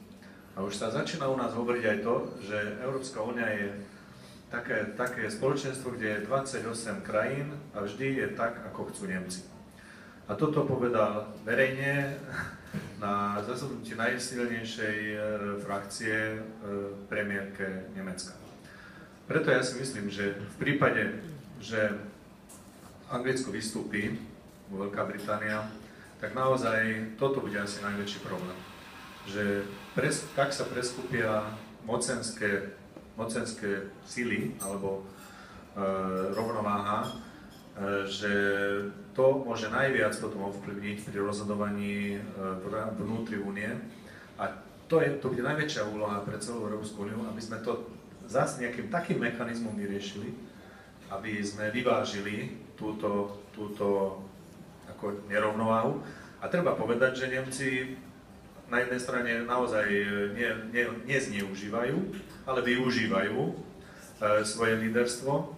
A dá sa povedať, aj to im bolo vytknuté, že milia si niekedy líderstvo s dominanciou. Pokiaľ, hovorím, znova, vypadne Veľká Británia, tak malé krajiny ostanú ešte menšie a môže byť tam ten juh a sever zas, mať oveľa väčšie napätie. Takže z tohto dôvodu si myslím, že Anglicko zohráva rolu takej rovnováhy, aj keď možno na prvý pohľad sa zdá, že bez Anglicka, bez Británie by to bolo ľahšie a všetko by išlo tak hladšie. Si myslím, že na to by sme sa mali sústrediť a na druhej strane mali by sme sa zamyslieť nad tým geopoliticky. Tu už kolega hovoril, že bez bezpečnostného hľadiska, čo to bude znamenať. Samozrejme, my sme členovia NATO, aj Británia ostala členom NATO, ale predsa len vieme, že bezpečnostná otázka veľmi úzko súvisí s ekonomickými otázkami a uplatňuje vlastne vojenská sila, povedzme, zabezpečuje vlastne ekonomické záujmy. A toto môže mať veľmi zaujímavý dopad pre obidve strany, najmä vo vzťahu k Rusku. Je taká otázka, že ako napríklad budú pokračovať napríklad spoločné sankcie, čo sa týka Anglicka voči Rusku. Ako sa bude uplatňovať ten politický, ako by som povedal, tlak alebo postoj a ochrana, povedzme, pobaltských krajín a východoeurópskych krajín voči ruskému tlaku. Pokiaľ my tu budeme riešiť problém, čo som sa smial trošku, sadli sme si v parlamentnej jedálni a prichádzali ľudia každý, že no čo, ako to s našou úniou bude, jak to celé skončí, tak ja si neviem predstaviť, že takto by diskutovali v americkom kongrese kolegovia, no jak to s našou USA teda akože bude. Hej, že my tu ešte bojujeme s tým, či chceme byť alebo nechceme byť a preto sme v globálnom svete, kde sme asi tak tlačení zľava ako zprava, nemáme suroviny, proste sme odkázaní na spoluprácu a pokiaľ budeme odkázaní z takej pozície, že sme malí a slabí, tak samozrejme budeme potom vystavovaní tlakom aj politickým, geopolitickým, bezpečnostným a takisto ekonomickým. Ešte pán Solík, nech sa páči. No, tak aj Švajčiarsko je malé a skôr myslím, Európska únia trpí tým, že je príliš veľká a toľko problémov si navyrábala, že sa tu teraz motá v kruhu, ale tomu vplyvu Nemecka. No však bez pochyby vplyv Nemecka stúpne. Preto ja som predtým povedal, že Európska únia bude mať viac problémov s vystúpením Grécka, s vystúpením Británie, alebo bude ťažšie zachovať zdravý rozum. Čo je s tým Gréckom? Lebo viete prečo? Lebo Brexit, ale tomuto sa vraťme. To, že budú Nemci mať v Únii väčší vplyv, to Britov ale nijak netrápi. My sa tu bavíme o Brexite, o tom, či Británia vystúpi a čo to jej spôsobí. A im to budú to mať v hlave päte, že nejakí Nemci budú niekde v niečom vplyvnejší, kde oni aj tak nechcú byť a odtiaľ odídu. No nech sú, to nebude problém Britov ani nijak. A navyše, ja teda nesúhlasím s týmto, že Nemci vždy vyhrajú. A to preto, lebo tretí záchranný balík pre Grécko, teraz som sa nepomýlil, výnimočne, Nemci teda s veľkou nevôľou, oni ho vlastne už nechceli ani, aj tak pekne museli podpísať, ale veď oni tam platia najviac. V Európskej centrálnej banke Nemci prehrávajú úplne pravidelne. Tie južné krajiny ich tam, však pozrite si na politiku Európskej centrálnej banky, kde teda sa nič nezmení, lebo Británia aj tak nie je v eurozóne, ale tam pravidelne tí najväčší dlžníci prehlasujú tých, ktorí zodpovedia, ktorí to vlastne financujú a ktorí hospodária zodpovednejšie alebo zodpovedne. A pozrime si, úrokové sádzby sú čistá nula. Môžem do toho skočiť, lebo je tam otázka, že zaujímavá, ako podľa vás ovplyvní prípadný Brexit menovú politiku Európskej centrálnej banky, respektíve v prípade, že Brexit nenastane, nastanú zmeny v menovej politike Európskej centrálnej banky? Nenastanú ani jedno, ani druhé, preto lebo nie sú v eurozóne. Len teda sa snažím vysvetliť, že nie je to pravda, že Nemecko má vždy všade, mu prejde to, čo oni chcú.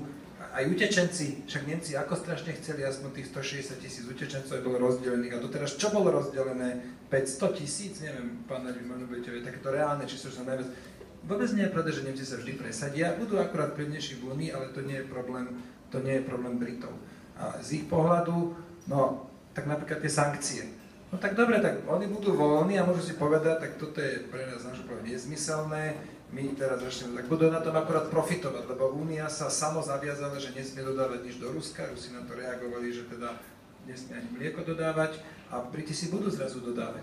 No tak, neviem, ja to vidím pre nich ako taký že silný ekonomický argument.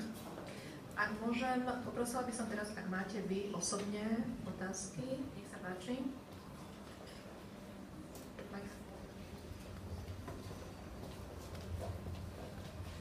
Dobrý deň, ja sa volám Páleník, som z Ekonomického ústavu a chcem poďakovať za tú diskusiu a chcem ju doplniť o dve otázky. Jedna otázka sa týka toho, že áno, naši občania Británii sa dostanú do určitej miery do novej situácie, ale moja otázka je to, či to referendum nebude ovplyvnené tým, ako sa britskí občania, ktorí majú vzťah k Európskej únie, dostanú do novej situácie. To znamená 100 000 Britov, ktorí pracujú v Európskej únie, ale milióny Britov, ktorí majú majetok v Európskej únie, či už podnikateľský, nemám na mysli britskú investíciu na Slovensku, ktorá sa volá Jaguar Land Rover, ale mám na mysli napríklad investície do druhého bývania, do letných domov na Malte, na Cypre, v Španielsku, čo majú Briti. Čiže ako si myslíte, že tí Briti, ktorí majú majetok alebo prácu v Európskej únie, ako ovplyvnia výsledok referenda? A druhá otázka je, že áno, Británia si pred referendum vyjednala niečo, že či si aj Európska únia nemala niečo vyjednať Británii, čiže ak by Británia vystúpila z Európskej únie, čo si myslíte, ako sa zmení politika Európy v oblasti daňových únikov a daňových rajov? Koho sa chcete spýtať? Či všetkých troch sa chcete spýtať? Nie, pána Sulíka na parlamente, aké sú názory.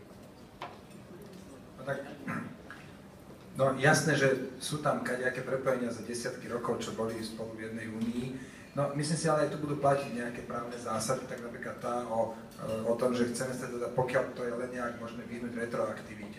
No tak keď už niekto mu niečo patrí tu, tak asi to bude patriť naďalej, ale obávam sa, že občania Európskej únie, tí ostatní, majú v Londýne možno násobne viac apartmánov ako Briti niekde po Európe.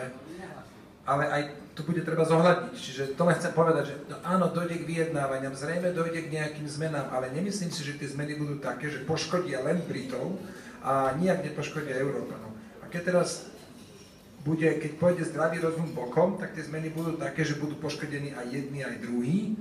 A otázka je, že na koho strane vznikne viacej škody, lebo to môže byť aj na strane európskych občanov, ktorí majú v Británii, jak som vravel, množstvo nehnuteľného majetku. A keď bude vládnuť ten zdravý rozum a povedzme tí, ktorí budú vyjednávať, budú dostatočne osvietení, tak kľudne sa môže stať, že dobre, poďme nájsť nejaké rozumné fungovanie a nemusíme si tu navzájom... Lebo naďalej tá Británia totiž, ona keď vystúpi z Európskej únie, tak ona neodíde, že k Japonsku, ona tu bude naďalej to bude veľmi významný obchodný partner, obojstranný, dokonca viac, však Európska únia viac bude vyvážať do Británie, tak budú, a hlavne keď budú tie vyjednávania, ako vy ste hovorili, pán Bilčík, že môžu trvať dlhé roky, čím dlhšie budú trvať, tým viac sa presadí taký ten zdravý rozum a nájdu sa nejaké možnosti fungovania. Ja s tým súhlasím. Ja si myslím tiež, že by nejaký vplyv mal mať na vlastnícke pomery alebo vlastnícke právo, ako toto vystúpenie. Platia aj iné medzinárodné dohody, aj staršie medzinárodné dohody, ktoré toto garantovali, takže ja si nemyslím, že toto bude mať nejaký vplyv. Ešte pán Bilčík chcel reagovať, nech sa páči. Ja dúfam, že to nebude mať zásadný vplyv, ale samozrejme, ak Briti vystúpia, tak občania Veľkej Británie, Spojeného kráľovstva strátia občianstvo Európskej únie a s tým občianstvom sú spojené isté výsady, isté práva, isté aj privilégia, takže určite toto bude predmetom rokovania. Nie je úplne jasné, akým spôsobom sa to vyrieši a bude to jedna z tých vecí, ktorá sa tých občanov môže dotknúť. A to je možno aj jeden z dôvodov, a to súvisí s vašou prvou otázkou, pán Paleník, a to je otázka, že akým spôsobom tí Briti ovplyvnia to referendum, tí žijúci mimo Spojeného kráľovstva. A je to jeden z dôvodov, prečo ja si myslím, že ten výsledok napokon bude tesné áno za zotrvanie, pretože si myslím, že väčšina týchto ľudí, či už prostredníctvom poštového hlasovania, respektíve hlasovania cez tzv. Proxy, to znamená, sú Briti, ktorí ako keby dajú svoj hlas niekomu inému a v zastúpení tam hlasovanie, dosť také špecifika toho britského systému, budú hlasovať za zotrvanie. Ale sú tam zároveň aj obmedzenia, lebo nie všetci sa môžu zúčastniť toho hlasovania. V podstate myslím si, že je tam nejakých 15 rokov, čo je tá doba, ktorá súvisí s tou čo je doba, počas ktorej ste mohli byť mimo na to, aby ste sa zúčastnili toho referenda, čiže nie úplne všetci Briti žijúci dlhodobo v Európskej únii sa môžu zúčastniť, ale napokon to číslo si myslím, že bude určite viac ako 1 milión hlasov a práve tento milión nebol doteraz nejakým spôsobom započítaný ani v tých prieskumoch, ktoré sme tu videli, takže si myslím, že práve tieto hlasy môžu byť možno podobne ako v nedávnych rakúskych voľbách, tie korešpondenčné hlasy zohrali úlohu, tak ako v britskom referende môžu zohrať relatívne podstatnú úlohu, takže vôbec nebudú nepodstatné v tom konečnom zúčtovaní. Ja by som vám pripomínala to, čo som zabudla povedať možno na začiatku, že vlastne prostredníctvom tej aplikácie slajdu vy môžete aj hlasovať a vidíte to tam, že aký výsledok podľa vás bude britského referenda. Zatiaľ tu máme veľké množstvo optimistov alebo eurooptimistov. A takisto je tam druhá otázka, ako dopadne dnešný futbalový zápas Slovensko-Anglicko, o ktorom môžete hlasovať. Ďalšie otázky? Neviem, nevidím. Nech sa páči. Ja mám len jednu otázku, ale predtým jednu poznámku poviem, lebo sa to ešte stále spamätávam z toho, že dnes takmer celý večer súhlasím s pánom Sulíkom. Počujete to, že minule tak bola pánka, vy mi zničíte povesť. Niečo sa zle deje. No, najprv musím povedať k tej samotnej debate, ako viete, keby som bol britský občan a disponujem len tými informáciami tuto od vás, ako počúvam, tak dnes hlasujem za vystúpenie z Únie. A to preto, lebo celá argumentácia je podľa mňa, ale vôbec aj na Slovensku, nielen v Británii, celá proeurópska argumentácia je postavená na veľmi zlých predpokladoch a ja som to už kritizoval na Národnom eurokonvente, že my prezentujeme Úniu stále len ako plnú chlapičku. O pár rokov, keď sa Slovensko stane čistým platcom do Únie, lebo tá doba sa už blíži, môžeme mať ten istý problém s vysvetľovaním Únie, ako majú Briti. Pretože povedzme si to na rovinu, Európska únia je dnes v problémoch a predať ju je oveľa ťažšie ako kritizovať ju. Pán Sulík o tom vie svoje. A za takejto situácie sa proste nemôžeme spoliehať len na tie racionálne a pragmatické argumenty, lebo Únii chýba ten pátos a étos. Ja to vždy prirovnávam k slanine s cibulou. Každý vie, že slanina s cibulou je nezdravá, ale ja ju mám rád a keď mi do toho bude niekto kafrať, tak mu poviem, áno, je nezdravá, ale ja ju chcem jesť. A mnohí ľudia sa takto stavajú aj k európskym otázkam, že ich môžete presvedčiť akýmikoľvek číslami, ale potom prídu na rad témy, kde jednoducho budeme vidieť, že to proste medzi tými ľuďmi nefunguje. Ja sa aj preto obávam, na rozdiel od týchto tu výsledkov, že ak to neovplyvní smrť Joe Foxovej, tak jednoducho ten Brexit je reálnejší a je to samozrejme úplne iná situácia, než pred ktorou by stálo Slovensko. A teraz tá moja otázka. Lebo bavili sme sa tu aj o tom, že keby Británia vystúpila, aký by to malo vplyv na reformy. A moja otázka je áno. V ideálnom prípade, a ja si viem predstaviť, že vystúpenie z Británie by síce krátkodobo ekonomicky nami zatriaslo, ale reforma únie by bola jednoduchšia, ale to hovoríme o ideálnom svete. A moja otázka znie, že či si myslíte, že v prípade Brexitu je pravdepodobnejší scenár, že Európa by sa dokázala rýchlejšie zreformovať, alebo by Brexit skôr spôsobil domino efekt a Európa by smerovala skôr k rozpadu? Vlastne bola tam aj taká podobná otázka, teraz ju nevidím, ale že či by aj ďalšie krajiny sa vlastne pripojili a tiež iniciovali podobné referenda, tak tomu by som to pripojila. Otázka je asi na všetkých trošku.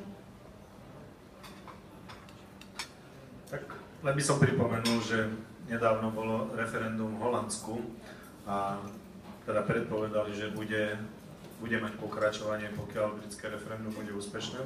A možno bude aj pokračovanie, keď bude len málo neúspešné. Takže nie je to jedinečná vec. Ja si myslím, že v tomto viaceré krajiny, teda ten celkový duch, ako keď hovorím o dobrom príklade naozaj slaniny a cibule, že nacionalizmus alebo to výkladové vlastenectvo, ktoré je ľahké predať, je na veľkom, teda postupuje v Európskej únii vo skoro všetkých krajinách. A toto je samozrejme proti logike integrácie, proti logike solidarity, proti logike ústupkov a tak ďalej. Áno, my sme nie schopní niekedy pochopiť to, že voči nám sú solidárni a prečo tu máme byť. A nie, že ešte my máme byť solidárni, povedzme, voči niektorým len preto, lebo povedzme, že to potrebujú. Takže nie je to jednoduchá vec, ako ja si myslím, že preto nemáte inú možnosť len vysvetľovať racionálne. Ja ale verím tomu a vidíte to vo viacerých prípadoch, že aj keď ľudia volia aj emotívne, alebo aj hlasujú emotívne, ale aj tak používajú zdravý rozum. Ja proste verím ľuďom, že aj tí najjednoduchší ľudia vedia vycítiť, že predsa čo je pre nich dobré. Nemali sme nejaké konkrétne také dôvody emotívne, aby sme napríklad dosiahli také výsledky v referende pre vstup do Európskej únie, aké výsledky sme mali. Nemali sme nejakú slaninu, nejakú klobásu, nemlúbili sme to, ani sme to neskúsili. A to nebolo 51%, prepáčte. Dobre. Ale každopádne účasť áno, ale výsledok tých, ktorí hlasovali. Ako my nemôžeme súdiť podľa tých, ktorí nehlasovali, alebo neboli, že by boli proti tomu. To znamená, ja si myslím, že to bola veľká druhá väčšina ľudí preto a vidíte aj tú neracionálnosť napríklad v tom, že sme prijímateľmi a predsa nejdeme voliť. Ale keď sa opýtame ľudí, či chcú ostať v Európskej únii, všetci chcú. 75%. To znamená, že musíme hľadať samozrejme emotívne témy. Najväčšia emotívna téma by bola, keby sa budovala, ale toto vidíte, že nejde, že ako taký pocit alebo uvedomenie európskeho občanstva. Toto chýba.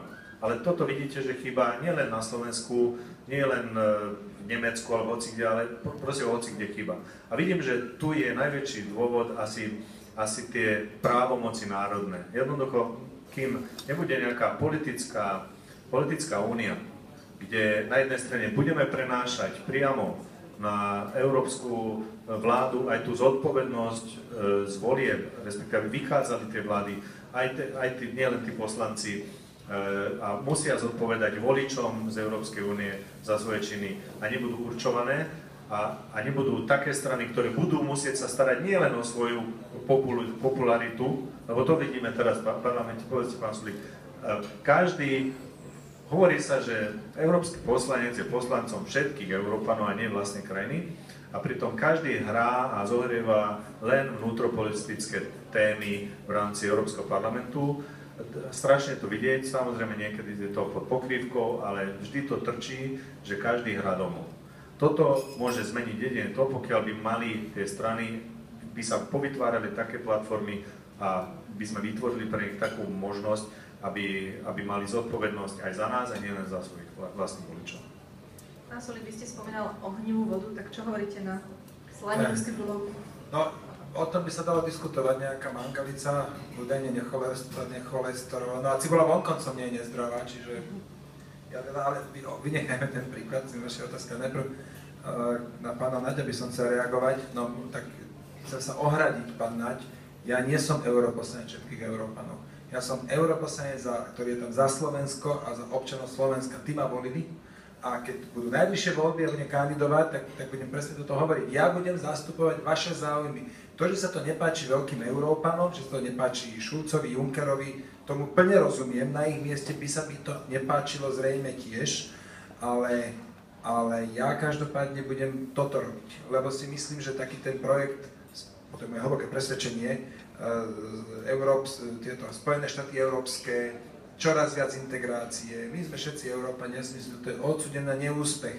Aj keď treba si pozrieť minulosti, že to už to boli tie veľké ríše, jak to dopadlo za každým. Čiže ja som tam za Slovensko. To poprvé. Teraz k otázke pána Chmelára. No pán Chmelár, vy sa tak nejak pýtate, že no či si myslím, že keď Británia vystúpi, či už pôjde ten reformný proces akože nejak rýchlejšie alebo lepšie, že konečne tí otravní Briti nebudú brzdiť. Ale čo je ten reformný proces? My sa netvárme, že teraz tie reformy, oni ukradli to pekné slovo reformy a v skutočnosti majú na mysli ešte viacej socializmu. A z tohto pohľadu áno, ale skutočné reformy, tam práve, že ďakujme Britom, že to brzdí, a však vyzeralo by to ďaleko horšie. A ja teda sa desím tých akože reforiem, ktoré áno, súhlasím v tom, že ak tam Briti nebudú, tak budú menej brzdené. A budeme mať ešte viacej centralizácie, ešte viacej odovzdávania kompetencií do Bruselu, ešte viacej integrácie a tak ďalej. A to bola prvá otázka. Druhá respektíve to bola taká dvojotázka z vašej strany, že či budú mať následovníkov, áno. A preto sa Európska únia toho tak bojí. Tých Britov aj tak si vždy robili svoje, vždy si vydúpali svoje, im to tam vlastne tak nejak aj kazili. Dokonca si myslím, že keby teraz Brusel, už jedno, koho si pod tým predstavíme, mali tú istotu, že žiadne ďalšie krajiny sa nebudú pokúšať o vystúpenie, možno, že by tým Britom povedali, choďte, bude tu aspoň pokoj. Ale práve že Holanďania sú ďalšie na rade, Dáni, to sú všetko netoplácovia, to sú krajiny, Holandsko má tak silné hospodárstvo, že nepotrebuje. Budú sa možno, že z nich stávať daňové raje, možno, že z iného pohľadu budú konkurovať Európskej únii. A keď ich bude tých krajín dostatočne veľa, tak si taká Európska únia ani nemôže dovoliť neuzavrieť s nimi nejaké dohody a veľmi rýchlo, preto lebo Španielsko, Taliansko, Grécko, no to nevytrhne z Európsku úniu z biedy. Nijak. To sú tie veľké kamene na tých nohách. A odídu ťahúni. Toto bude pre Európsku úniu ten obrovský problém. Čiže vy si myslíte, že by bolo dobré pre Britov, keby odišli, ale bol by ste rád, keby zostali? Aby neboli reformy? Áno, to bola to aj otázka predtým, len som na ňu neodpovedal. Áno, pre Slovensko, pre občanov Slovenska by bolo lepšie, keby Briti ostali, ale oni o tom nerozhodujú. A teraz celá tá diskusia o tom, že čo spravia Briti, no tak ja si myslím, ale fakt môžem sa mýliť, bude to veľmi naknap, že skôr vystúpia, môžu aj skôr ostať, lebo budú dostatočne zastrašení kadečím, ale keby sme sa bavili len o argumentoch, že fakty, tak ako tam niečo diskutovať a Briti jednoducho by vystúpili, hotovo. Ešte pán Bilčík, nech sa páči. Ďakujem pekne. Podľa mňa pán Chmelár položil veľmi podstatnú otázku, lebo ten scenár je jeden z veľmi reálnych a súvisí s tými mojimi obavami. Čiže ono v podstate tá otázka je skôr taká normatívna na jednej strane, že čo by som si asi želal, a na druhej strane je aj taká viac analytická, že čo je asi pravdepodobné. Keď sa bavím o tom normatívnom, čo by som si želal, tak želal by som si to, aby tá únia v tých 27 dokázala fungovať dobre a určite lepšie ako dnes. Ono totižto dnes vôbec nie je problém Európskej únie a európskej integrácie nejaký federalizmus alebo nejaký superštát. To je už dávno ilúzia. V praxi dnes za ostatné roky od polovice minulej dekády, či už v tej politickej alebo v tej ekonomickej rovine, celá diskusia v tej únii od jednej krízy k ďalšej, od v podstate neúspešný referend vo Francúzsku, Holandsku o ústave EÚ cez finančnú dlhovú krízu a samozrejme dnes migračnú krízu, tak kľúčová otázka je, ako udržať tú úniu pohromade. A akým spôsobom sa dohodnú na malých čiastkových veciach, aby to, čo v tej únii existovalo doteraz, dokázalo fungovať aj naďalej. To je tá podstatná otázka. A tie riešenia sú veľmi čiastkové, veľmi ad hoc a vytvárajú samozrejme potom mnohé nové otázniky. A ja by som si želal, aby tá 27. to zvládla. Teraz analyticky skôr si myslím, že to bude väčší problém ako to, že sa posunieme do toho štádia, že nejaká 27. by sa utužila. Jednoducho tie rozdiely, ktoré dnes sú v rámci tej už aj 27. bez samotnej Británie, sú tak veľké a tak hlboké, či už je to tá otázka severu a juhu, alebo toho východu aj západu, v rôznych politických oblastiach. A navyše umocnené tým, že dnes sa výrazným spôsobom pretvára celkovo tá politická scéna v jednotlivých členských štátoch. Že nevidím tu momentálne nejakú vôľu ani priestor pre nejaké zásadné zmeny, posuny, reformy. Dneska už nikto ani nerozpráva o tom, že poďme otvoriť Lisabonskú zmluvu a baviť sa o novej zmluve. To je absolútne tabu téma a nikto nerozpráva o nejakých zásadných nových architektúrách toho spoločenstva. Tá debata sa skončila krátko po roku 2000, aj v tej politickej rovine. Odvtedy ju tu nemáme. Čiže dnes je to naozaj o tom, ako to udržať pohromade. Myslím, že 27. mala veľký problém, pretože práve to vystúpenie tej Británie by výrazným spôsobom potom zmenilo tú politickú scénu v tých ostatných členských štátoch. A otvorilo presne tie otázky, ktoré koniec koncov spomínal aj pán Sulík, ale aj pán Naď. Áno, budú tu ďalší, ktorí si budú pýtať ústupky, budú tu ďalšie referenda. Frexit je to nové slovo, ktoré v podstate sa už nejaký ten rok spomína, povedzme v súvislosti s tým, ak Marine Le Pen zvíťazí vo francúzskych voľbách. Čiže tá únia sa môže veľmi rýchlo a veľmi radikálne svrknúť, zmeniť, zaniknúť. A pre mňa tá najväčšia obava, a tu opäť ako Slovák to poviem a občan Slovenska, je, že toto bude obrovský problém, prúser, pre hlavne tie malé štáty. Pretože to, čo v tej únii napriek tomu, že mnohom nie veľmi ideálne alebo dobre, ale to, čo je základ pre fungovanie tej únie, sú nejaké spoločné pravidlá. Je to ten liberálny svet medzinárodných vzťahov, kde sa vždy vieme dohodnúť, sadnúť si za stôl. No, ten svet by bol postupne nahradený silou, mocou a myslím si, že aj v tomto prípade, povedzme, vy ste spomínali ten ústredný výbor v Číne, ten by možno mal oveľa väčší dosah na to dianie v tej Európe, ako má dnes, práve vďaka tomu, že by sa to postupne začalo svrkávať. Takže to je moja obava a myslím si, že skôr to smeruje k tomu, než k nejakému tomu normatívnemu cieľu utužiť to. Čiže obidva ste hovorili o tom, že by nasledovali nejaké ďalšie krajiny, ktoré by chceli ústupky, ďalšie krajiny, ktoré by chceli referenda. Hovorili ste o Francúzsku, ktoré si spravia referenda. Tak páne, vy si myslíte, že aké ďalšie krajiny by vlastne ešte mohli takéto ústupky požiadať? Hovorí sa o Českej republike, myslím, že luxemburský minister zahraničných vecí povedal, že dokonca by mohla nasledovať reťazová reakcia vo východnej Európe a on menoval konkrétne Poľsko. Áno, Brexit, Exit, Sexit, to by sme boli my. Naozaj, len aby sme mali z čoho vystúpiť nakoniec, že? Ale možno stojí za to, že zamyslieť sa nad tým, že ako budú hlasovať napríklad z tohto pohľadu Škóti alebo Íri, ako občania, teda Severné Írsko. Lebo keď oni v takej veľkej miere sa zúčastnili vôbec referenda o osamostatnenie a prakticky ako hlasovali, tak tam môže byť aj taká taktika, že tak sa môžu osamostatniť, že najprv nechajú vystúpiť Londýn z tej únie.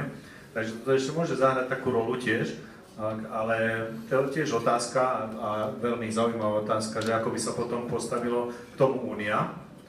A nie kvôli tomu, lebo či teda vrátime úder napríklad Britom s tým, že zoberieme Škótov alebo začneme s nimi rokovať, veď škótsky bývalý premiér vyhlásil, že nový premiér bude rokovať škótsky priamo s Bruselom o možnosti, ako teda vrátiť sa, pokiaľ Británia vystúpi. Ale čo potom spravíte, keď budete zhovievali v tomto smere s Katalánmi? Alebo s ďalšími, povedzme, oblastiami, ktoré by chceli autonómnu vlastné členstvo. Znamená, že sú tu aj, nie sú len odstredivé sily, ale sú tu aj teda záujem teda byť v tej únii len v inej pozícii. A ja si myslím, že Londýn dostal dosť veľa ústupkov doteraz, počas celého vyjednávania a dostalo doteraz aj dosť prísľubov, že v prípade, že by odhliadli, teda aby sa zohľadnilo ich imperialistické, by som povedal, povedomie voličov, ktoré jeden britský priateľ mi povedal, že to je celý problém v tom, že oni ešte doteraz to nevedeli stráviť, že oni už nevládnu svetu. A verím tomu po toľkých 100 úspešných rokoch, nie je to také jednoduché, že teraz musia počúvať nejaký Brusel, ale nemusíme chodiť ďaleko, veď tu je Poľsko alebo tu je Maďarsko, ktorí už hovoria o úplne inom systéme, možno aj demokracie.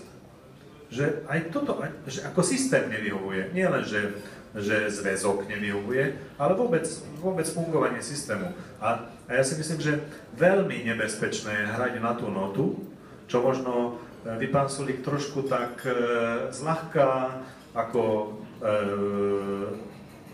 berete, lebo vlastne dávame akoby voľnosťou alebo slobodou, že prečo by sme o tom nemali hovoriť, prečo by sme nemohli o tom rozmýšľať, je život za úniou a tak ďalej, že vlastne dostávate do salónu túto atmosféru a potom príde, nie vy nie, ale príde nejaká druhá, alebo možno aj tretia politická sila, ktorá také referendum si nechá urobiť a možno potom bude, aby som z domu vychádzal, prekvapený pán Orbán, že Jobbik spraví referendum v Maďarsku a tam je, keď ja teda ako Maďar počúvam maďarský rozhlas a denne počujem 10-krát reklamu na to, postavíme sa voči Únii, nenecháme si sem doviesť migrantov, zastavíme samovládu, svoju vládu Bruselu, reklama maďarskej vlády, tam povedané. No, ale lenže im zoberú takú tému, a toto už je mesiac, Maďarsko rozhlas kvôli tomu tej žalobe, že keby teraz tam spravil Jobbik referendum, tak Maďari vystúpia. Pre tú slaninu a cibulu. A povedzte mi, keď vy sám poviete, že bola by to blbosť pre nás vystúpiť, a prečo by to urobili tí ľudia, tak je zodpovedné takú atmosféru prinášať? Je zodpovedné takú atmosféru držať v salóne? Keď hovoríte, že vy napriek tomu, že ste, ja neviem, či podpísali, či aký slúb sme to mali v tom Európskom parlamente, že sme naozaj, to je taká organizácia, ktorá zastupuje celú Európu, všetkých európskych občanov. Takáto organizácia. Keď chcete Slovensko zastupovať, musíte ísť do slovenského parlamentu, nemali by ste odísť, keď ste vyhrali, a mali ste tu ostať a môžete zastupovať Slovenskú republiku a keď ste vo vláde, dokonca aj v rade. A môžete za to byť. Táto organizácia, Európsky parlament, je na to, aby rozmýšľal trošku z vyššej úrovne, aby sme vystúpili z toho nášho často povedané malého Slovenska, keď vôbec nie sme oveľa menší než Dánsko alebo kto iný, aby sme vedeli rozmýšľať tak, že my tiež vieme tých 500 miliónový v Ukrajinu spolu ovplyvňovať a máme na to, aby sme mohli tam proste zahrať svoju rolu a nie len stále si merať, že kto má dlhšie.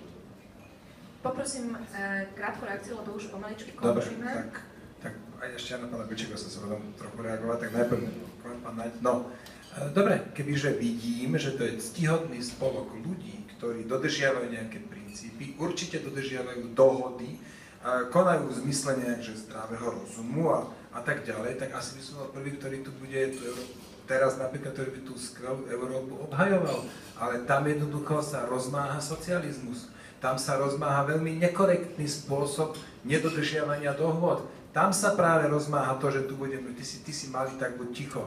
Kde platia dohody, kde platia nejaké pravidlá?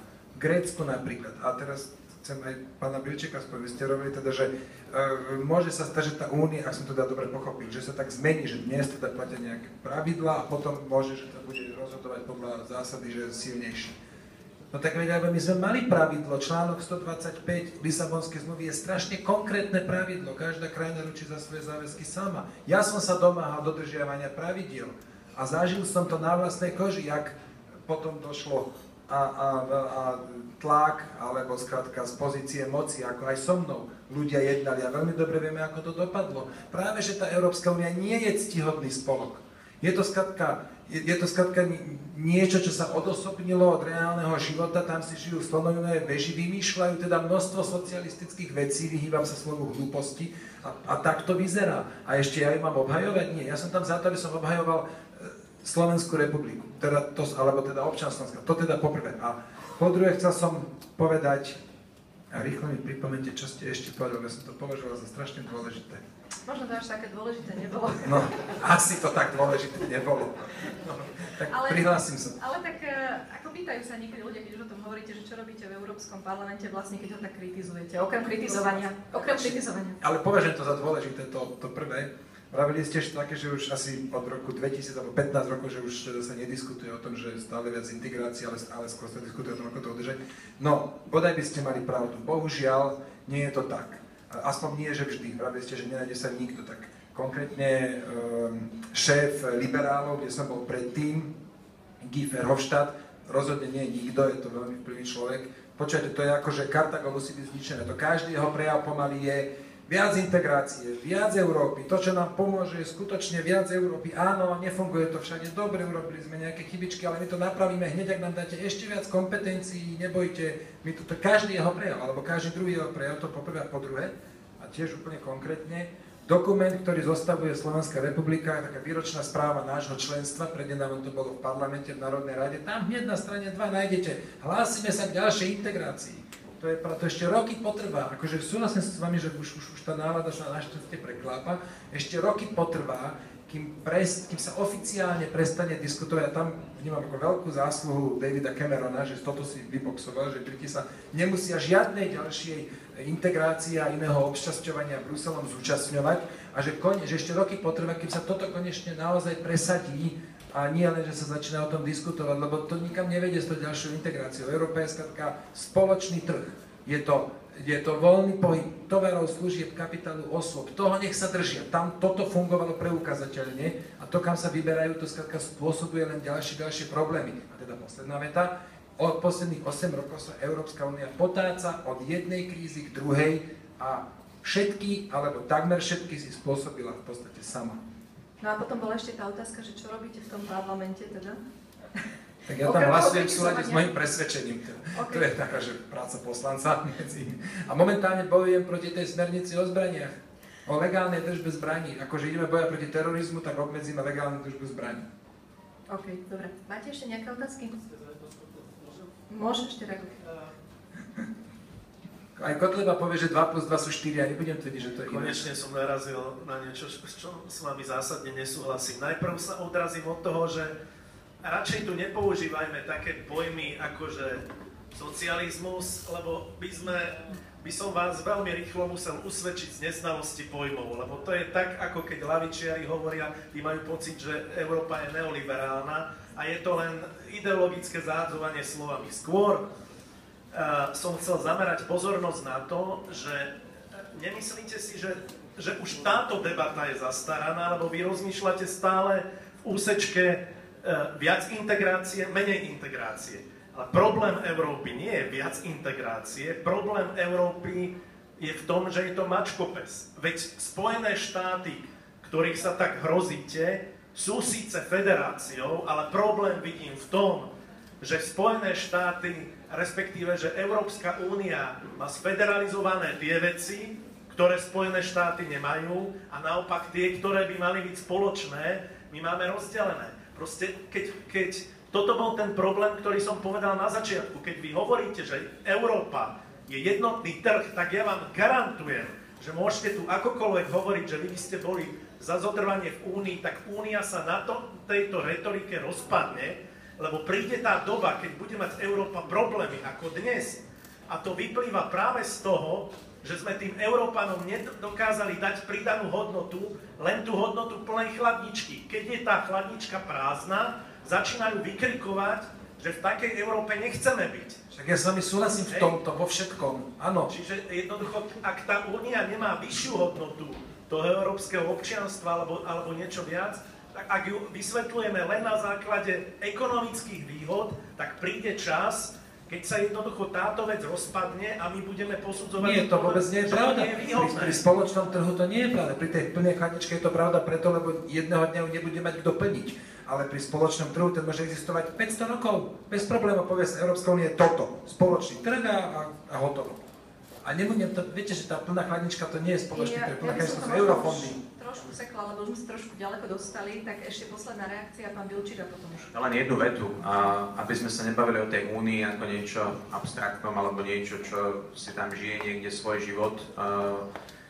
Únia je od začiatku aj doteraz úniou členských štátov. To znamená, je odrazom len ich vlastných schopností a vlastných zlyhaní, schopností dohodnúť sa a zlyhaní potom aj vo vzťahu k tým dohodám. A samozrejme nadstavbou toho sú tie spoločné inštitúcie a pravidlá, ktoré by mali fungovať, ale oni vždy fungovali len vtedy, keď tie členské štáty boli schopné ich aj naplňať. To znamená, že jednoducho my tu nemáme primárny problém únie, my tu máme primárny problém fungovania politiky v členských štátoch, ktorý potom sa prenáša aj na úroveň tej únie. A to je jeden z dôvodov, prečo tá debata pred 15 rokmi bola na úrovni premiérov členských štátov o tom, ako ďalej v tej únii, prípadne ako ďalej s tým federalizmom, a dnes je na úrovni len v úvodzovkách šéfa frakcie v Európskom parlamente. Takže to je dosť zásadný mocenský posun a ukazuje to, kam sa tie členské štáty, ktoré sú tvorcovia tej únie, posunuli. Ďakujem veľmi pekne. Ja by som asi v tomto momente skončila, ak nie sú ďalšie otázky, preto sa len spýtam, aby nikto nedostal ukrátený, tak ešte poslednú otázku. Tak to je zle. Ja som sa pýtal na daňové úniky a daňové raje versus Británia. Tak dajme ešte tú poslednú otázku a potom to odpovedzte. Tak krátkosti. No, bude to využívať Británia, keď už nebude zaviazaná nejakými dohodami, tak ako možno pri sankciách voči Rusku budú si oni robiť svoje, tak asi aj tu budú mať možno špeciálne daňové režimy, aby udržali dnešné napríklad banky v Londýne, aby tie nezačali odchádzať a tak ďalej. Čiže... Prosím? Ale budú ich mať ešte viac. Možno, že celá Veľká Británia bude jeden daňový raj. To je jednoducho, ako budú v tom určite voľnejší. A čo, ja si nemyslím, že to je len negatívne, lebo niekde, keď máte zdanenie 40-50%, tak... No. Môžem sa opýtať? Páči tú otázku. Dobrý večer, ja som Michal. Ja sa chcem opýtať, že aj tu pán Sulík spomínal, že David Cameron, že on vybojoval niečo pre Britániu. Že ja by som rád si prečítal ako Slovák, že niečo pre nás vybojovali tí naši politici, že niečo konkrétne pre nás, alebo aspoň potom, že sme sa k tej Británii pridali v tej danej pozitívnej výnimke. A to chcem vlastne aj moja otázka, že ako sa mám potom pozerať, ako ja chcem byť rovnocenný Európan. Že keď už tá Británia má nejakú výnimku, a ja chcem to výnimku. Nie ste, ani ste neboli, to vám len rozprávajú, že budete. Británia, jednoducho, ani, napríklad nebudete počuť ani dánskeho premiéra, že toto som ja vybojoval pre Úniu. Jednoducho, Británia je skrátka veľký hráč, tak si môžu dovoliť viac. My sa netvárme, že všetci, my nie sme skrátka všetci rovnakí. To jednoducho nie je pravda. A každopádne, ťažko to budete počuť o Slovensku. Jediné, čo môže povedať, že ja som si dupol a niekde niečomu som zamedzil, ale takéto rozsiahle vyjednávania, takto, ja si myslím, pomerne úspešne pre Britániu dokončiť, alebo ukončiť, no ťažko. To budete jednoducho. Fakt je, že oni sú 15-krát alebo 10-krát väčšie ako Slovensko. To je fakt. Tak, ja som niekedy spomínal to napríklad, je to taká evergreen téma už migrácia, že aký je tlak na Slovenskú republiku a niektoré iné krajiny, ktoré si jednoducho vyprosili a tie povinné kvóty, že je to otázka nesolidarity. Ja si myslím, že to by sme mohli minimálne uhrať, keďže aj takto nefunguje, veľa za to nedajú, že aby takto elegantne, by som povedal, z toho vyšla únia, ktorá, veľmi dobre pán Bilčík povedal, a stále na to zabúdame, že únia to je len zväz členských štátov, ktorí sme schopní niečo dohodnúť alebo nedohodnúť. A napríklad to, čo tu pán kolega povedal, že také silnejšie veci, ktoré naozaj absolútne súhlasím. Lebo ekonomia, peniaze sú len žetóny, ja si myslím. To raz budú, nebudú, zase budú, ľudia sú dôležití. To znamená, že buď vieme vytvoriť nejaký sociálnu úniu a najmä bezpečnostnú. A nie sme schopní po roku ešte stále vyskladať pohraničnú stráž, spoločnú pohraničnú stráž. Lebo počúvame, prvé reakcie okamžite boli, že my sa nevzdáme svojich národných kompetencií, lebo neodovzdáme, veď aj na Slovensku sme počuli, že tu nebudú pochodovať holandské vojenské čižmy, ako na hranici myslím. To znamená, že toto keď vieme prekonať, ale jak možno tak na záver poviem, jak v Nemecku povedali, že len možno krvou a ohňom sa dokáže jednotiť a dovtedy proste pri zdravom rozume zrejme nie sú schopné tieto jednotlivé členské štáty dohodnúť práve len pri argumentoch, ako sú peniaze alebo ako je obchod, že bude treba niečo silnejšie, čo nás potom urobí do jedného celku. Ďakujem pekne, takto pesimisticky to zakončíme teda. Ďakujem veľmi pekne pánovi Jožefovi Naďovi, pánovi Richardovi Sulíkovi aj pánovi Vladimirovi Bilčíkovi. Ďakujem. A ešte si na záver pozrieme výsledky tej našej ankety, keby sme mohli. Čiže dobre, zostalo nám to rovnako optimistické, tak diskutujúci sú pesimisti, hlasujúci sú optimisti a tú druhú otázku? Futbalovú? OK, tak vyhrávalo Slovensko, teraz vyhrá Anglicko, tak uvidíme, ako to dopadne. Ďakujem ešte raz veľmi pekne, dúfam, že sa uvidíme aj na budúce a nech sa páči na občerstvenie.